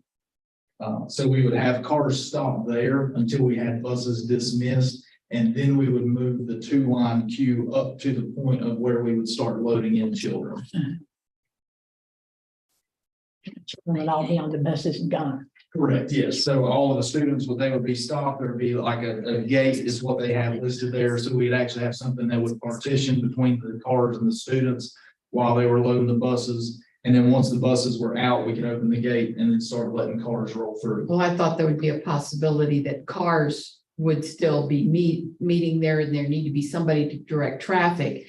Because even though if you let all the you don't let any cars in until the buses are gone, once students start exiting, you may have a queue, especially on snow days where parents have come to pick them up early, and it would still overlap. And understanding what I'm saying there.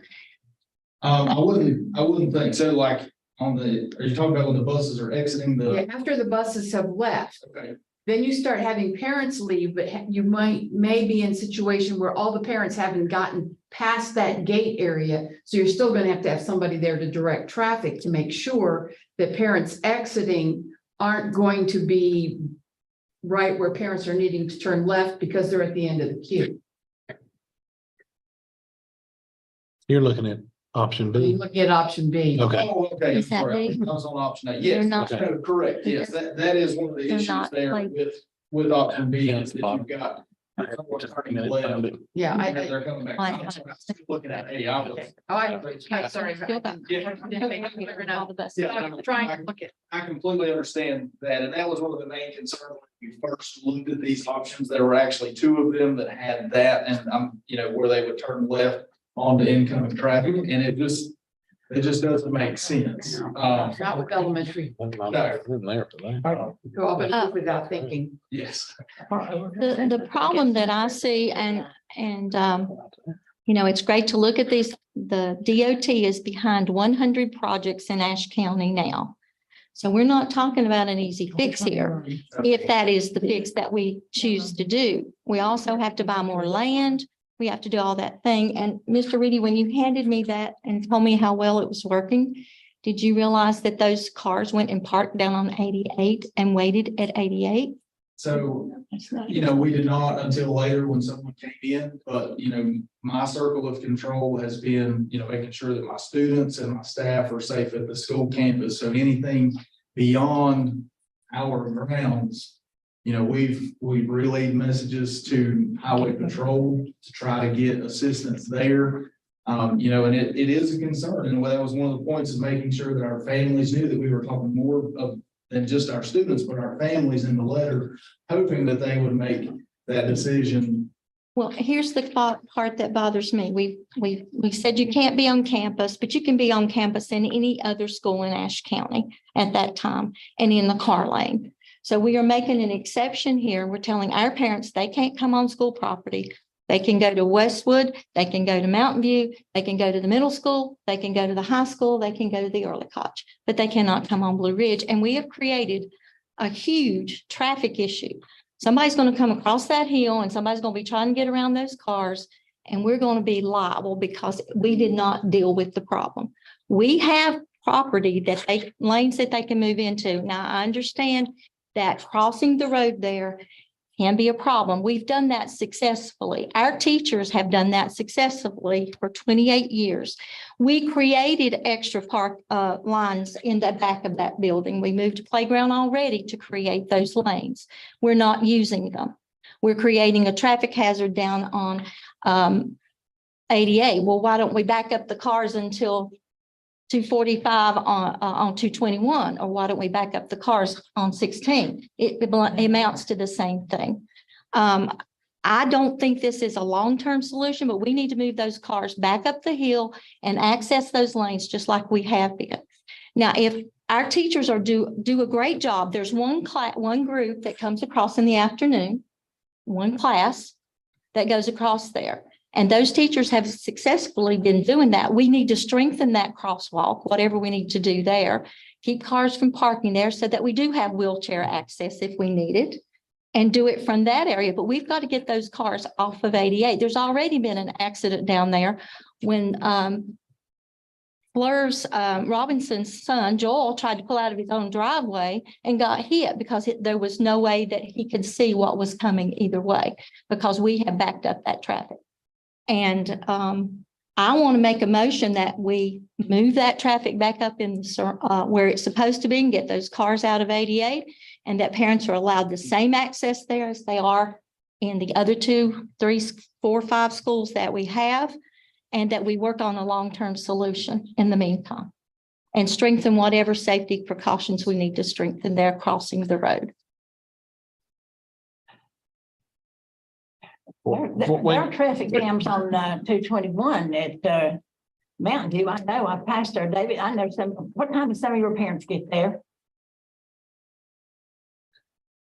Give me just a minute before you answer that question. So I've got a motion on the floor. Right now, do I have a second to the motion? Okay, so, all right, now we can discuss it. Go ahead, sorry. I'm just. Yeah, because I thought, what time do your parents get there? They pull around the building. Yeah, I know, we did that. You came up with that solution since I've been on the board to take them up around there and down, but they're still out in 221. Come up to that sign anywhere from. I mean, I've heard of people being out there around 1. 12:30. I saw some there at 1:15 the other. 12:30. I see them regularly out. I 12:30 when I pass by. Right.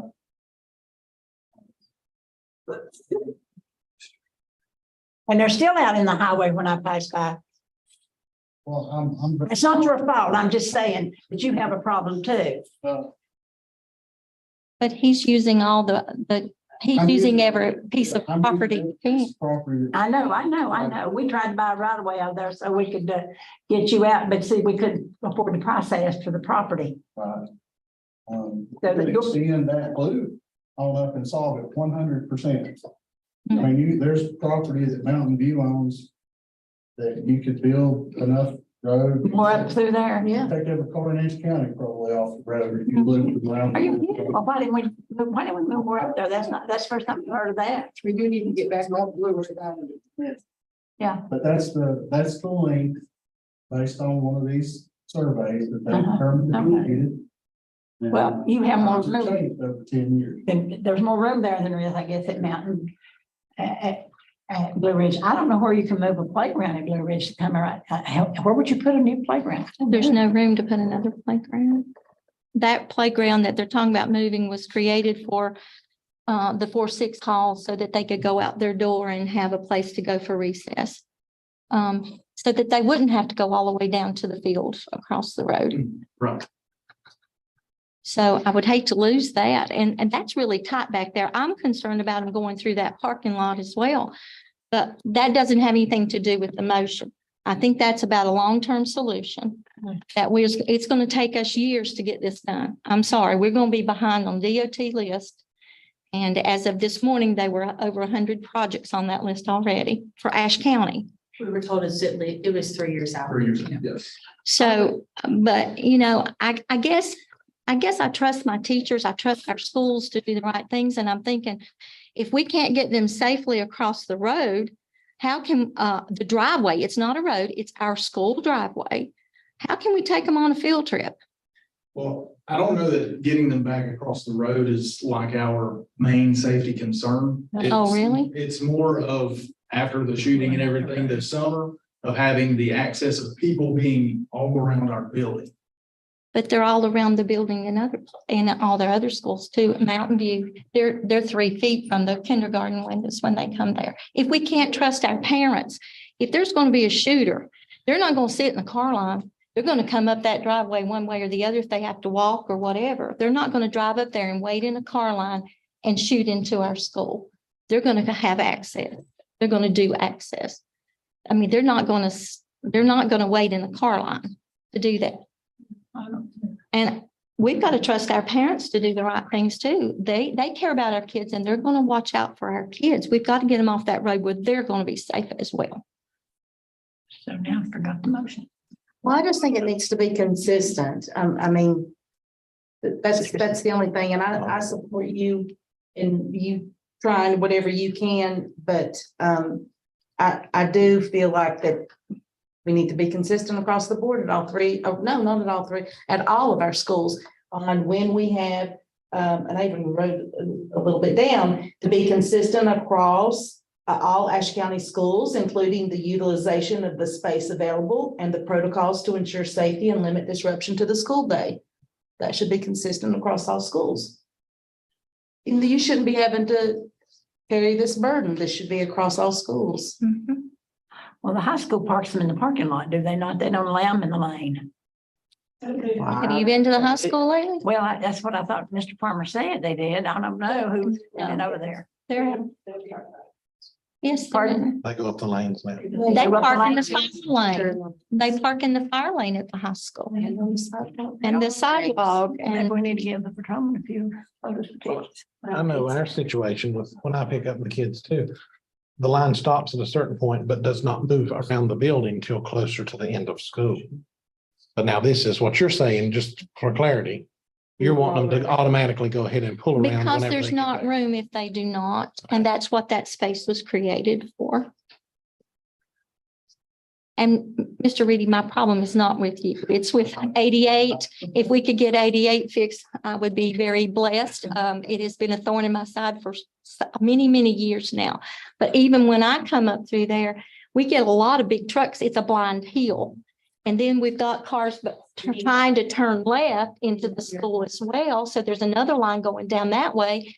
And those trucks just come barreling up that hill. And if you're in the wrong place at the wrong time, They all speed. and they, I don't know if they don't go by the 35-mile-an-hour school zone. And they need a mirror back there again. I hear there was one previously so that you could at least have some view of what was coming up and down that hill. You're right. That's. We'll make it a safety hazard. non-chatterable one because the last one lasted maybe 2 months. So it wasn't very long.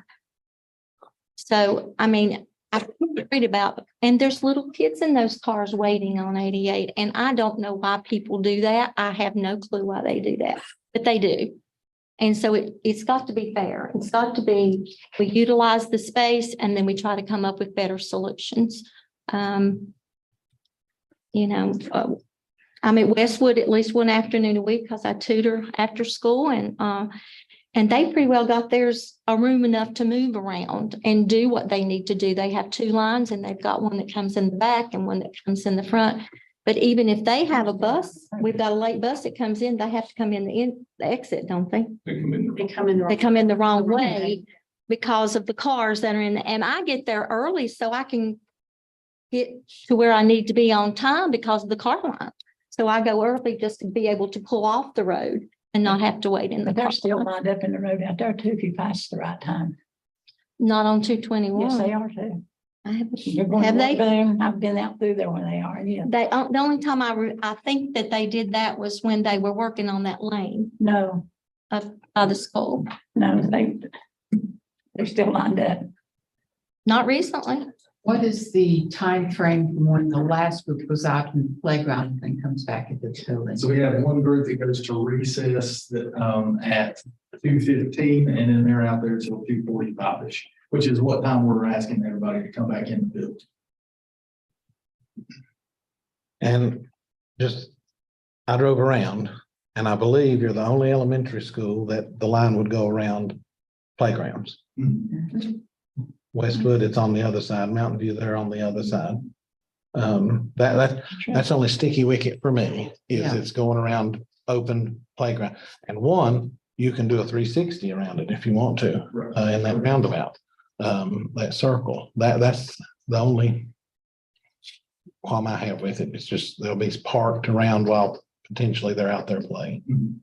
And I guess I've heard rumors that some parents would hop out and try to talk to their kid or walk We their would have dog parents that would- while they're there that early. Yeah, I'm sure. Be waving at their child in the classroom or try to talk with them or other students as they were outside at recess. We don't have lines in the classroom. We do. But some teachers do enjoy getting the sunlight, having the natural light come in, but we can definitely pull the blinds on. Shouldn't have That's to their do that. option. That's their option. Yeah. Yeah. Well, I guess I think we're making a statement. I really truly don't think anyone's coming in to do harm is going to be in the car line. I really truly believe that. I'm all about safety for kids, and I thought for 1 second someone in the car line would do that. I talked to Sheriff Howe. He does not believe that's a viable threat.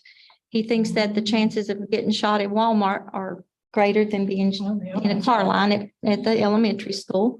He may be very right in the way things are going. I would not want to take a chance on that, but I think that the odds of having an accident on 88 are much greater than us having to worry about someone coming up to the school to do harm that's waiting in the car line. If they're going to come, there are many ways they can get in besides the car line. They're not going to sit there and wait. What good does getting there at 12:30 and 1 o'clock do for a school that's not gonna let out to 2:30, 2:45? I mean, that's my question. If you brought him with you, that's what some of them are doing. Or some of them are falling asleep in the car. Yeah. There's where there needs to be change is you can't get outside of your car when you're there. I mean, Yeah, as soon as. that's natural. Did get out, we asked the police stay in their cars and those issues were handled. But I mean, it's just the additional threat of, if someone were to come up and want to take a child. The opportunity for that, if students are out at recess or at close range at these playgrounds, if they're in a spot to where they can just grab and go. I know that's a what if, but at the same time, my job is to make sure that my students and my staff are safe. And that's one thing that just plays through your mind is, are we going to be okay? If we have a fire, is a fire truck going to be able to get up? If I've got a parent that's came to pick their child up early to go to a doctor's appointment and I've got that whole road blocked, can the fire truck get in when we need them? The fire truck will never get up 88. Okay, they want to get nowhere near the school. You cannot, those cars are in the road. They're not going to be able to give up the road any more than they would if they were already in the stacking lane. What you need is a road widened for just a lane over there. And we did mention that whenever we talked to DOT and they said. no. That was a hard no. Do we not have fencing around we do around the upper field, right? There's fencing there, just like there are at Westwood, Yeah, so we have Mountain View. the 1.5 foot fencing that's around the field. Yes. Isn't there a playground area that is not behind the buses at Mountain View? That's behind it, but the vehicles public cars don't go back there. There are two playgrounds at Mountain View, one behind the buses. Yeah, and the one up on the hill has fencing around it, but the one down below does not, does it? Do we need to get fencing around that one?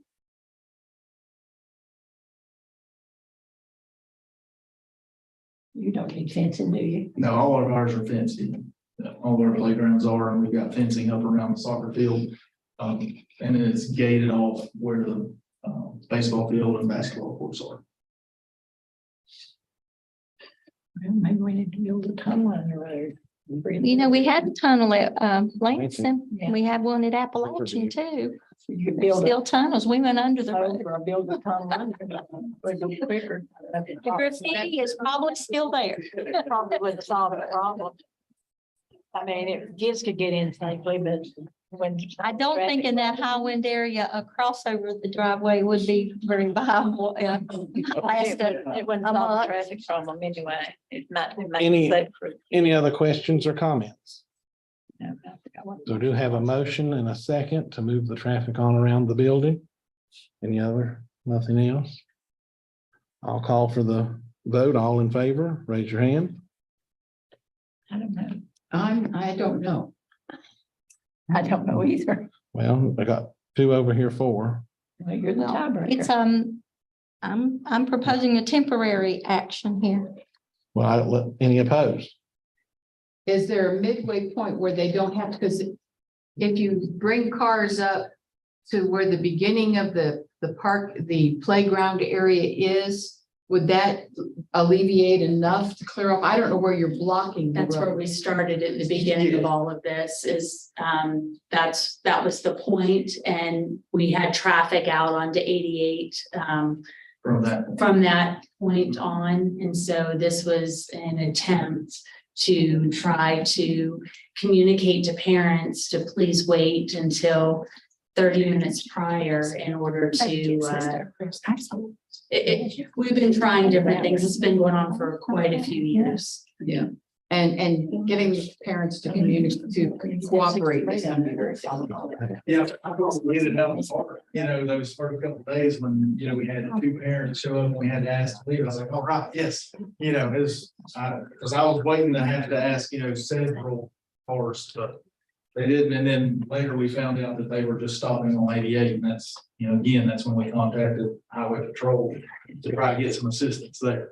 And I'm not sure how long it's been since, Diane might know this better, how long it's been since they've had it all the way around the building. I know before COVID, perhaps they did. But after that, of course, we had fewer students on campus, and now we have more parents than ever picking up their children. So I think that it's gotten worse. Bus rides for longer. And the bus rides, Yeah, the bus routes have complicated it. Well, I can't remember exactly when, but I do know that I haven't had that kind of traffic problem when I was at Blue Ridge. And I do attribute that to COVID. I do attribute that to our long bus rides and parents trying to bring their kids so they're not on the bus so long. I think you should do. I don't know. It's complicated, but I don't want to feel responsible when we have fatality because the folks are in the road. And no, legally, we probably don't have, but that won't change how I feel about the situation. Well, I hope nothing happens nowhere. It's going to, you talk to anybody who lives in the area, they say it's a matter of time before we have a major accident right there in front of the school on 88. You can talk to anybody who lives in that community. The commissioners even have calls about the situation, and concerned citizens. And it will be because we're treating Blue Ridge differently than every other school in Ashe County, and I get it, but anybody can drive back there, get out of their car. I mean, I've had phone calls, people say, well, why can the people pull up at Westwood and I can't go up to my school? People in our community, in Blue Ridge community, the parents are saying, why do they get to do that and we don't? And it's like that, they're saying, don't you trust us? Well, we trust you to give you our money when we do Fall Festival. We have to trust our folks. I don't know why anybody needs to go at 12:30 to pick up their child. I simply don't. we'll still have them come at 2:45. Well, I don't know. Not if they're not coming somewhere else. We need to be consistent. Well, I think they were consistent when they parked at the concession stand, basically, and then moved around just like the other two schools, from what I've understood and gathered. Yeah, that's still what happens now. I mean, it's at 2:45, they'll come and stop at the concession stands and then. Once the buses are out. That's when they start moving. And we So, I mean, still have a problem down 88.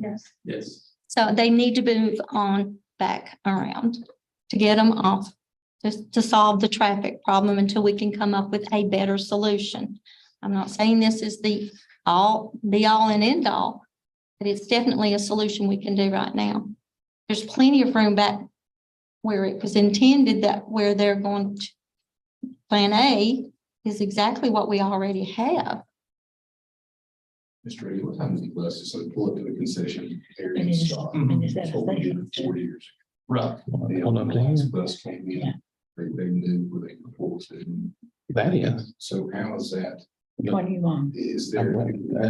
That's what they're doing now. On that last bus. A is what they're doing now. That's A is what's Get a happening. bus around there. Mhm. Pretty much. Pretty much, except Yeah, for absolutely. see Yeah, the blue we've got line room. Yeah, goes all the way buses back. that goes in the morning. Doesn't do that now. They stop out Yeah, we have here. buses that still go to Oh, the that's hospital exit. and to the middle school. Exit. People, That's how they you know, go. parents dropping off their child. That's what, Yeah. they're just, they're not doing buses. They're Good way to just pull them track. Really hadn't changed. See, if they went in like A, What's wrong with See, that? this bothers me because the students are loading on the buses.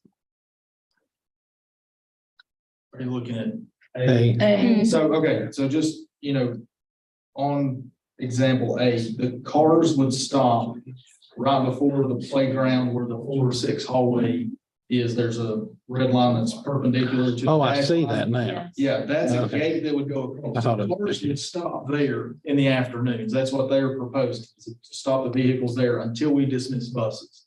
Then once buses are dismissed, we would open that gate that then would allow parents to pull on around to where we would actually load the children in the cars. What time frame? Would they be parked back there?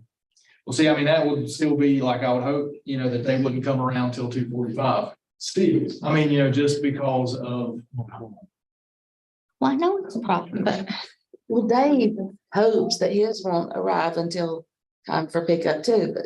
they do. And I'm pretty sure Westwood's doing the same thing. We've got some folks who are first in line every day for whatever reason.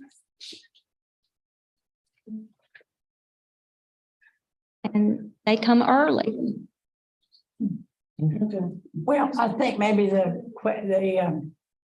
point should go to Mr. Reedy, to which one he thinks is the safest one for him to implement for his students and his staff.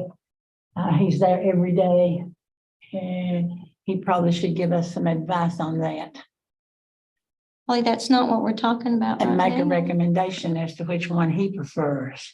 We can beat this into the ground and not come up with a solution. If the state's not going to do anything in 3 years, if you get the 6th grade out of there, it'll alleviate the problem. Well, did you vote, Holly? For what? Yeah. Okay, so we've got a motion on the floor. We've got 2 that says for, 1 against so far. That's So, 3-2 against. Whatever the Well, motion. no. no, we haven't voted. They voted for, and I asked for again. Well, I'd like to hear the motion again. It's been Okay. so long that I have. The motion- Forgotten. Okay, so the motion on the table was to move the cars around the building pretty much like A. Okay. Is that what I'm understanding? Is that what you're saying? I would, okay, so with. Get them out of ADA, how far ever that takes, yeah. Yeah, sort of like, Can't take them. can't take them past that bus thing out there at the, Stop them. I mean, now this, if Tell us. I want to stop at the circle, Right before the circle. yeah. So I mean, basically in where the those, back where there's already a natural stopping place back there. where those numbers are. I agree. Yeah, we're like 5:47. Yeah. Yeah, I would stop cars there just For sure. until we got our buses and stuff out, if that. if that's Absolutely. pleasure. Absolutely. I would not want them to go any further because, some of our classes will allow students in the grassy area where the 2 dotted lines are at on A, to go throw a football or something there. So, I won't stop vehicles before they get to it. I don't think that they've ever come any further around than the buses do because the kids come out those doors there to get to the buses, right? Correct, yeah. So 5th grade and 4th grade will dismiss out of the, This is a DOT question. I noticed the yellow lines on there are longer. Are these estimated? Are these like true car distances on that map or no? That's the loading zone, Yeah. loading zone. so the yellow dashes Oh, are okay. are I thought like those- cars with. I thought they might have measured a bus and was giving us a scale. I wish it was. That would help. If we stop them at 5:47 and and they're coming early and you've got students on the playground, where would you put a crosswalk marking where you wouldn't want cars parked, period? And would it be possible to monitor that so students could safely get between cars with a wide crosswalk that wouldn't? Are you gonna have monitors? That's So all. we would have, there would be one back at the concession stands, like going to the. There's one there now. There's one already there. I think it would be advisable just to widen it. But our teachers walk with our students in and out. I mean, like, so again, that's not my, Okay. that concern. And on the backside, students and teachers go to the playground that's in the circle. They access it, from the side closer to the buses. So the cars wouldn't be in that area anyway. Mr. Reedy, and I'm not trying to be personal or upset you, but where did you think that there might be a child abduction or? Well, I've not had any type of any inclination of that. There's not been any, speculation of anything. It's just, I think worst case scenario, because I want to be prepared and be proactive instead of reactive. And if we're able to have something set in place to where we've already got it taken care of before anything happens, then we're safe. My students are safe at my school. I'm not sure how that's different than any other school. It's my. Well, this has happened at the high school. We had gentlemen out on the track trying to pick girls up. But the students are not unsupervised out there and they're all behind fences except when they cross the When road. they cross. Except when they do that crosswalk, which was a bad design to begin with. But that's neither here nor there. We're trying to figure out what the best thing to do is. You can't do them. The schools are designed differently and they're on different plots of land. So that hinders what you can and can't do in some cases. I go back to the history But I of know what it we've been is a able to problem. do. But if A works, Mr. Reedy, I can vote for A. Is that what the state, that about the state grid? Well, what we're looking at is actually, would he let instead of stopping parents over here, would he Well, stop them I over know, here until we can get the double lane in? And, So you'll have the most room of anybody if that happens. So now we're at a disadvantage for the other two. Yeah. Yeah, Yeah. then we'd be stacked. My concern is right now, it's not about how much room we'll have here later on. It's about right now. It's about tomorrow, the next day. 5 years from now, we'll still be waiting on DOT to figure out what we're gonna do. 5 years. And I don't mean that ugly. I just am a realist realist about that stuff. Maybe 1/3 of the traffic. Hopefully. But that's 5 years down the road, 3. And we've not even got it approved. 10 years down. So the motion is to move it to that number back there. So To be consistent with the other schools in Ashe County. Yes, ma'am. Mhm. well, no, That's not the, That wasn't. the that's motion. not, they don't move up that far around the buildings at any of the other schools till No. later. They park at a certain point and then at that certain time, then they move up. And I think it's all due to buses. I don't know, y'all know better than me. I've just had I'm usually the late parent at 3 o'clock. So I don't have to fight the line. But from what I understand, all the lines start at a certain point, but then once the well, I guess, buses Josh, if move, you're measuring from point, from where they're able to pull up to the end of their drive, I just wonder is that consistent? Would that be?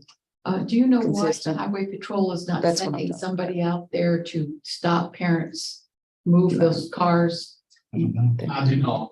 Oh, we just relayed the information. Hey, it'd be appreciated if you could just swing by. And they're like at everybody, 2 there's o'clock, one. 2:15, 2:30. Because I've not been down there, in Highway 88, but I would assume that we probably still have cars showing up close to 1 o'clock. Yes, that are- you do. That are stopping. They're beside the road. There were 7 of them up there at 12:55 one day last week. There's no point now. It seems to Well, me but that that we really need to get the Highway Patrol to cooperate and maybe do a more thorough campaign of the safety issues that these parents are creating by doing that.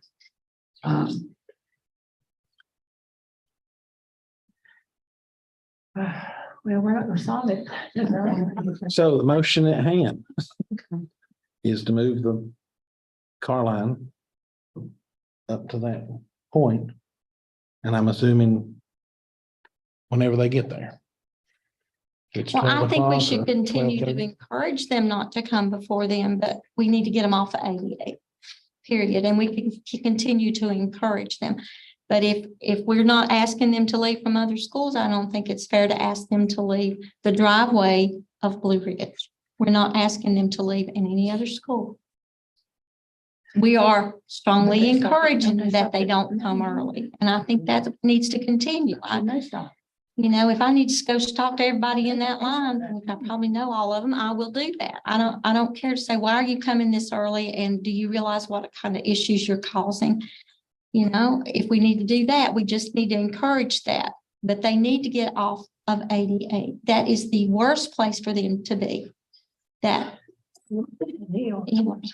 hill is a, But they're on 88 because they get there early. Yeah. End of, I mean, but basically, when they get there early at the other Before. schools, they're in the driveway. They're not on the public highway. I think I would encourage contacting secondhand news and the newspaper and and sending in an article that to them about this, just focusing entirely on early parents are arriving at schools are creating safety issues for both their children and the families and passengers on the highways, and maybe not even name a school, because it does happen occasionally at the other two where they get out too far into the traffic. Because although I didn't, this focused on the fact that it's going to be a while before DOT can fix it, and that for the students, a safe crossing path, but it doesn't focus on just safety. That when I first read through it, I was getting, well, you don't want me here till 2:45, and because DOT can't get something changed for years. So maybe something that just purely focuses on the safety would help. I don't know. And the other thing is, we had said 30 minutes, this says 15. Doesn't the sign, did I read the sign wrong, Mr. Blackburn? Coming into the school about parking, isn't there a sign there about? Yes, it's more than 30 minutes. It's 45 minutes, I believe. I believe so. So right there, we're giving them 15 minutes, but we're also encouraging other folks not to come before 45 minutes or 30 to 45 minutes. to that So, point, yeah. to that point in To the that parking lot, point. not around the building.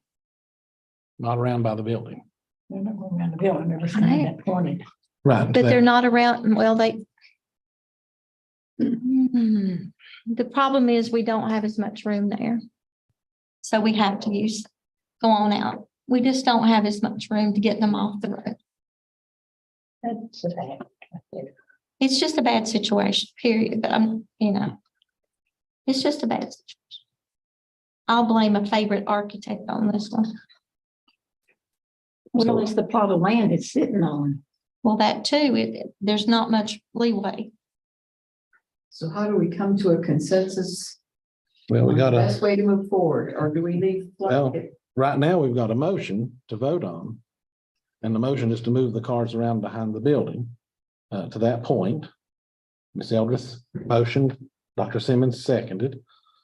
And so I'll just call for the vote again. All those in Wait just favor? one more minute. Wait a minute.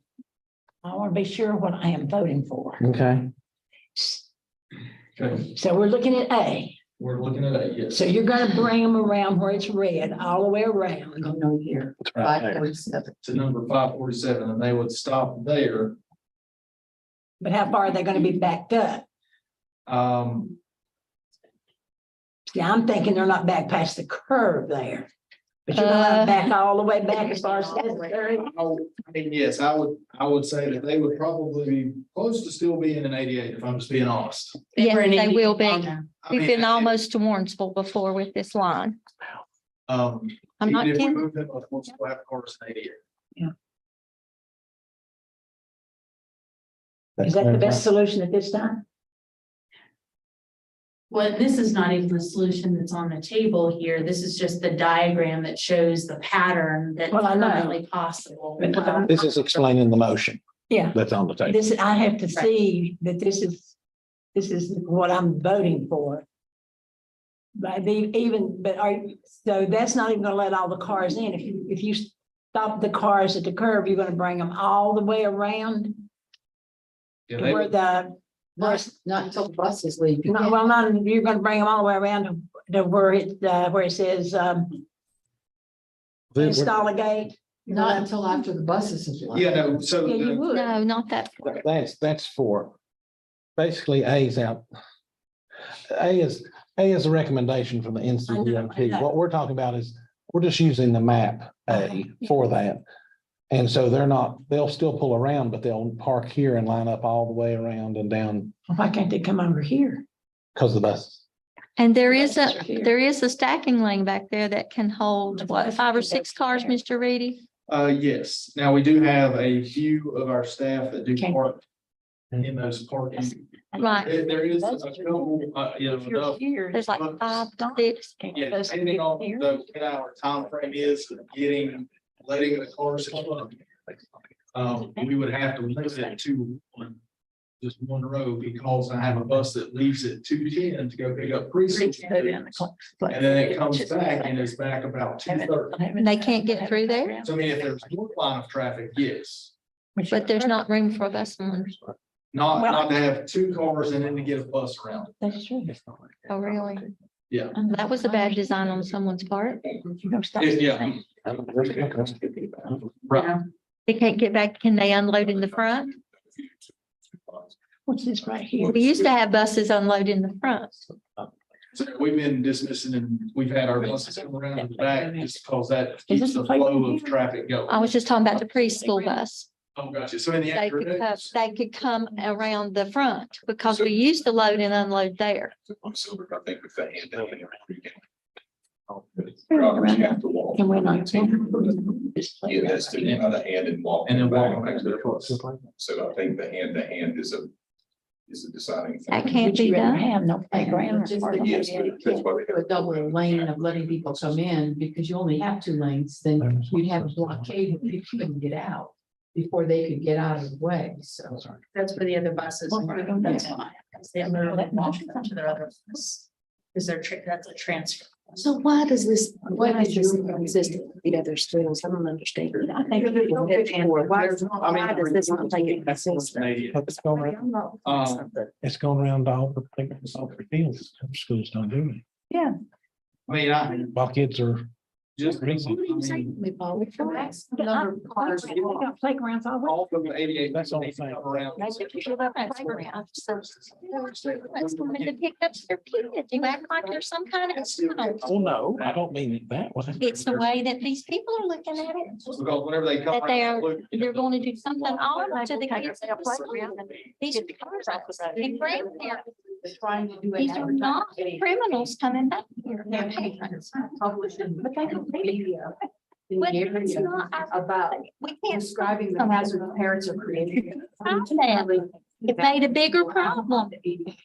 We tried that. Combined with letting people come this far to the 547, you think that maybe we could get over time that line to get shorter, or is it gonna?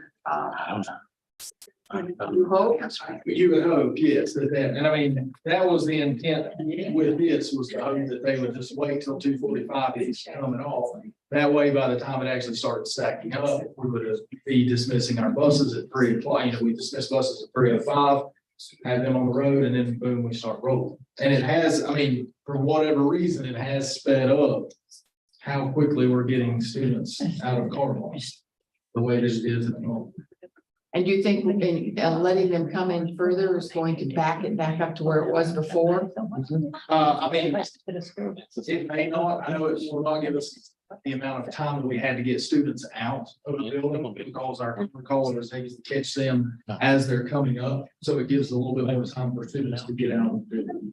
So I think that, that turnaround is really what's making the difference.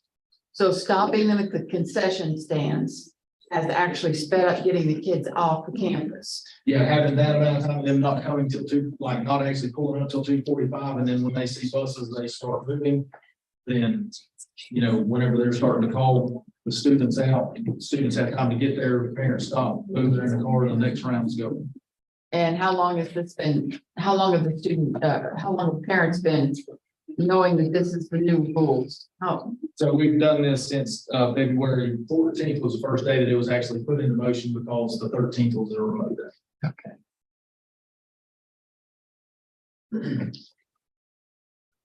Well, I've been talking about the concern that if we move it, and he's had the situation that's going on right now has actually sped up getting students through and the car lines moving. Has that shortened the time cars are out on 88, backed up and sitting there? Well, I mean, essentially, theoretically, if we're able to get our students loaded and finished 5 to 7 minutes earlier, then that should be 5 to 7 minutes less on 88. But there's Theoretically. more of a backup on 88 than there were before. So there's lots of backup on 88. I don't see, Then before the 14th, when they started the new process. I think that if they worked on it, that process could be refined as well. I think it's a practice kind of thing. That, if wherever you set your call or whatever. I don't think that. From what I have seen, the car lines are much greater going down 88 because they're not allowed there at 2:45. I don't know that it's quicker getting out. I don't know that, but there's many more cars on 88. And school gets out at 3. And We after you- dismiss at 3 and so our students load our buses and then we dismiss buses at 3:05. From a parent's perspective, timing it within 15 minutes all the time, like you have dentist appointments, doctor's appointments is, But they don't work when they arrive early. Because I've had to get a child to gymnastics in Wilkesboro at 3:45. So you'd basically think, well, as long as I get there at the school at 2:45, then I should be able to get my child by 3. Well, if you arrive at 2:45 for our situation, you're already on 88 and you're probably in the turn lane. Mhm. You're not even onto the campus yet. By the time you get around, you're already at 3:10 and you're late for your appointment because of everybody getting there at 12:30 and 1:00. so you're dealing with this. It's Regular. everywhere. I think But- it's all 3. I mean, There- or more. I mean, I think What is your solution at I- this point? there's no good answer. That's the hard part. I mean, there is no good answer. But On there. They're on the highway on 88. They're on the highway or on 16 there at Mountain View. They're on the highway on 88 there.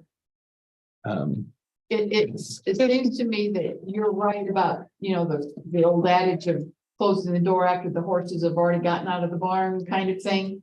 And regarding safety issues, but if we're backing them up too far and it's creating more hazard on 88, that might be problematic. So, and it also sounds like it's gonna have to be played with for a while, and he's the guy on the ground and just do some more my recommendation would be do a little more monitoring and try a few things. Let them move a little further maybe in and see if that helps, but you said that, cars are still backing out and play with it. Try to do some more campaigning with parents. So the motion to vote on right now is to move it all the way behind the school.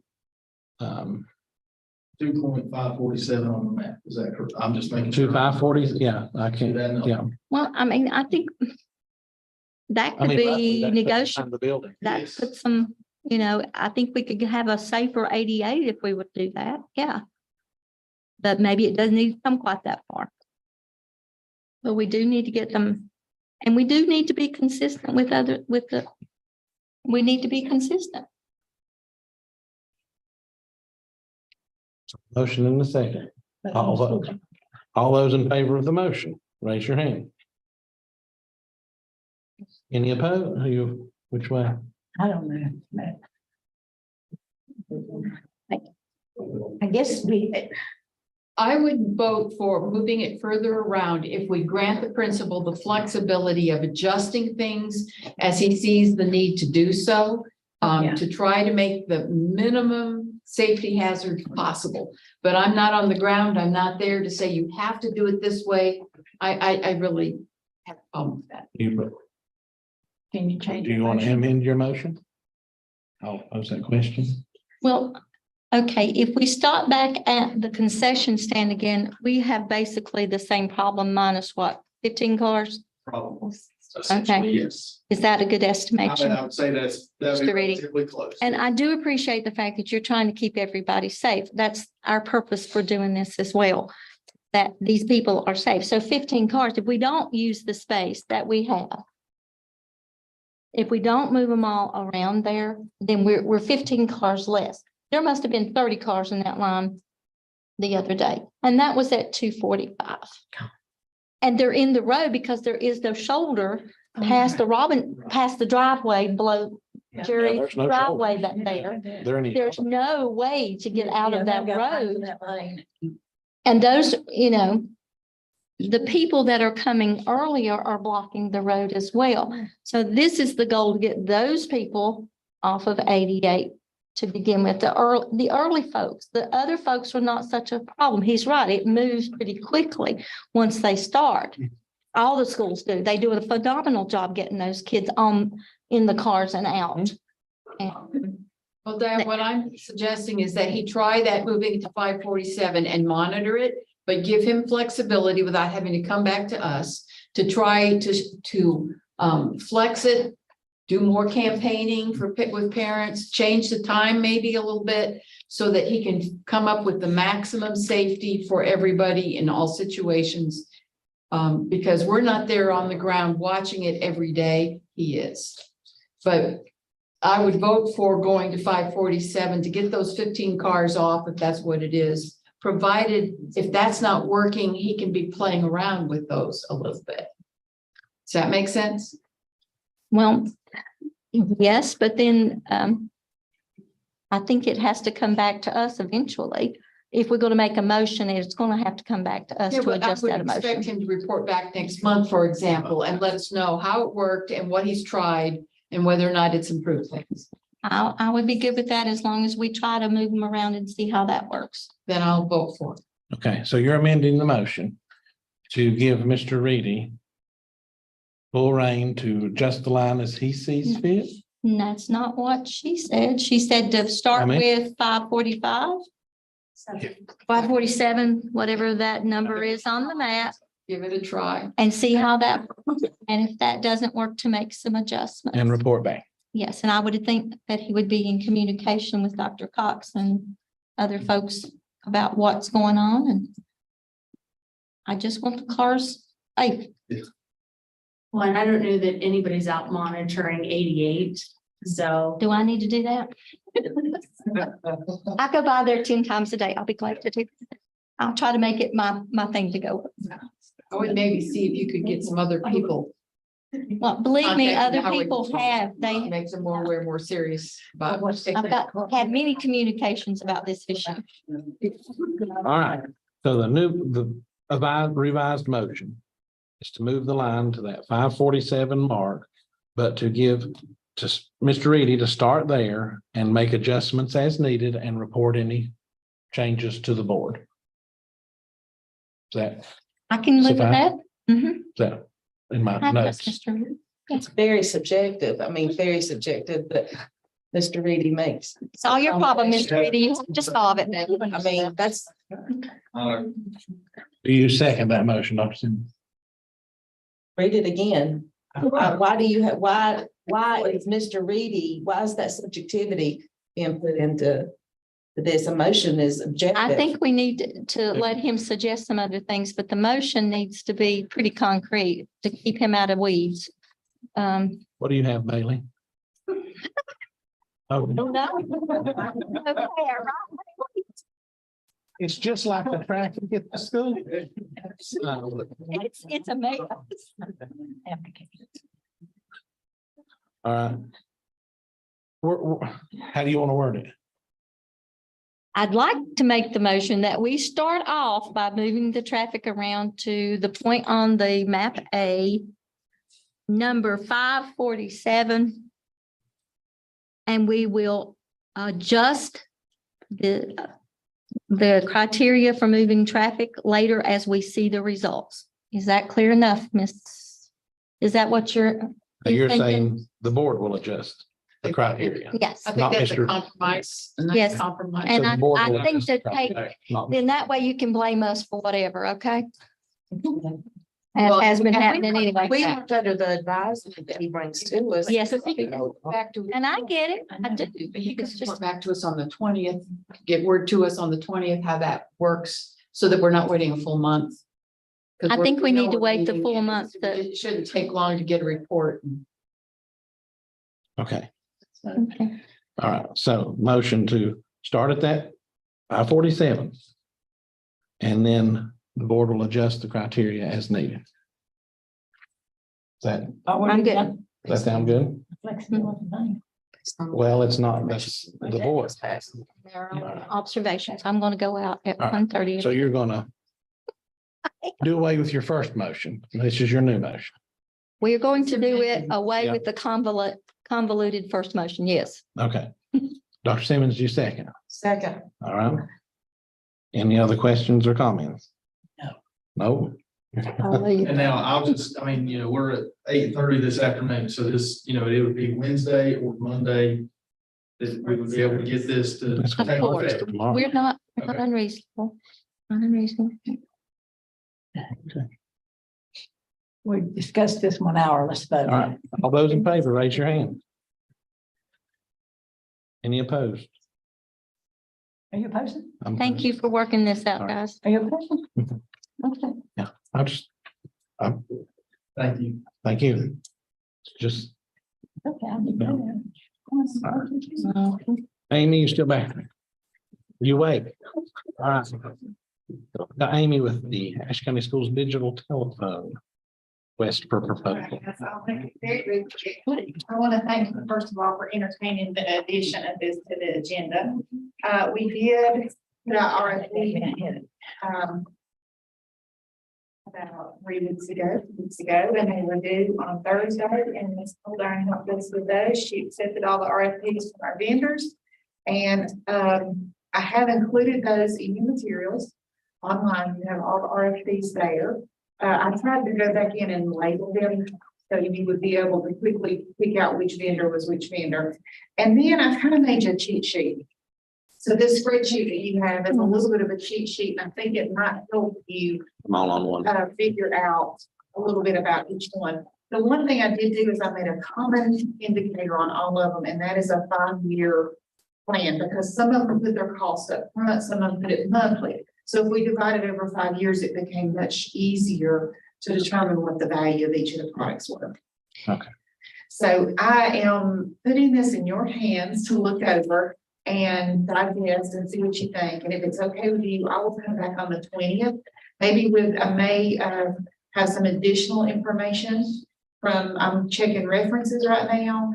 So I'll try to get that information to you as well before the 20th. So maybe we can make a good educated decision that day on which path we want to choose.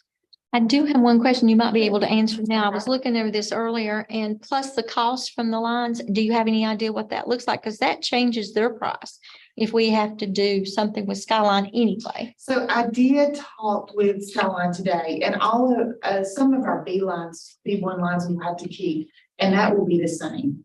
Like the fax lines, some of the fax lines, not all of the fax lines, but some of those, the elevator lines, the fire, and any of those fire security lines, we'll have to have those B1s anyway, no matter which product we choose.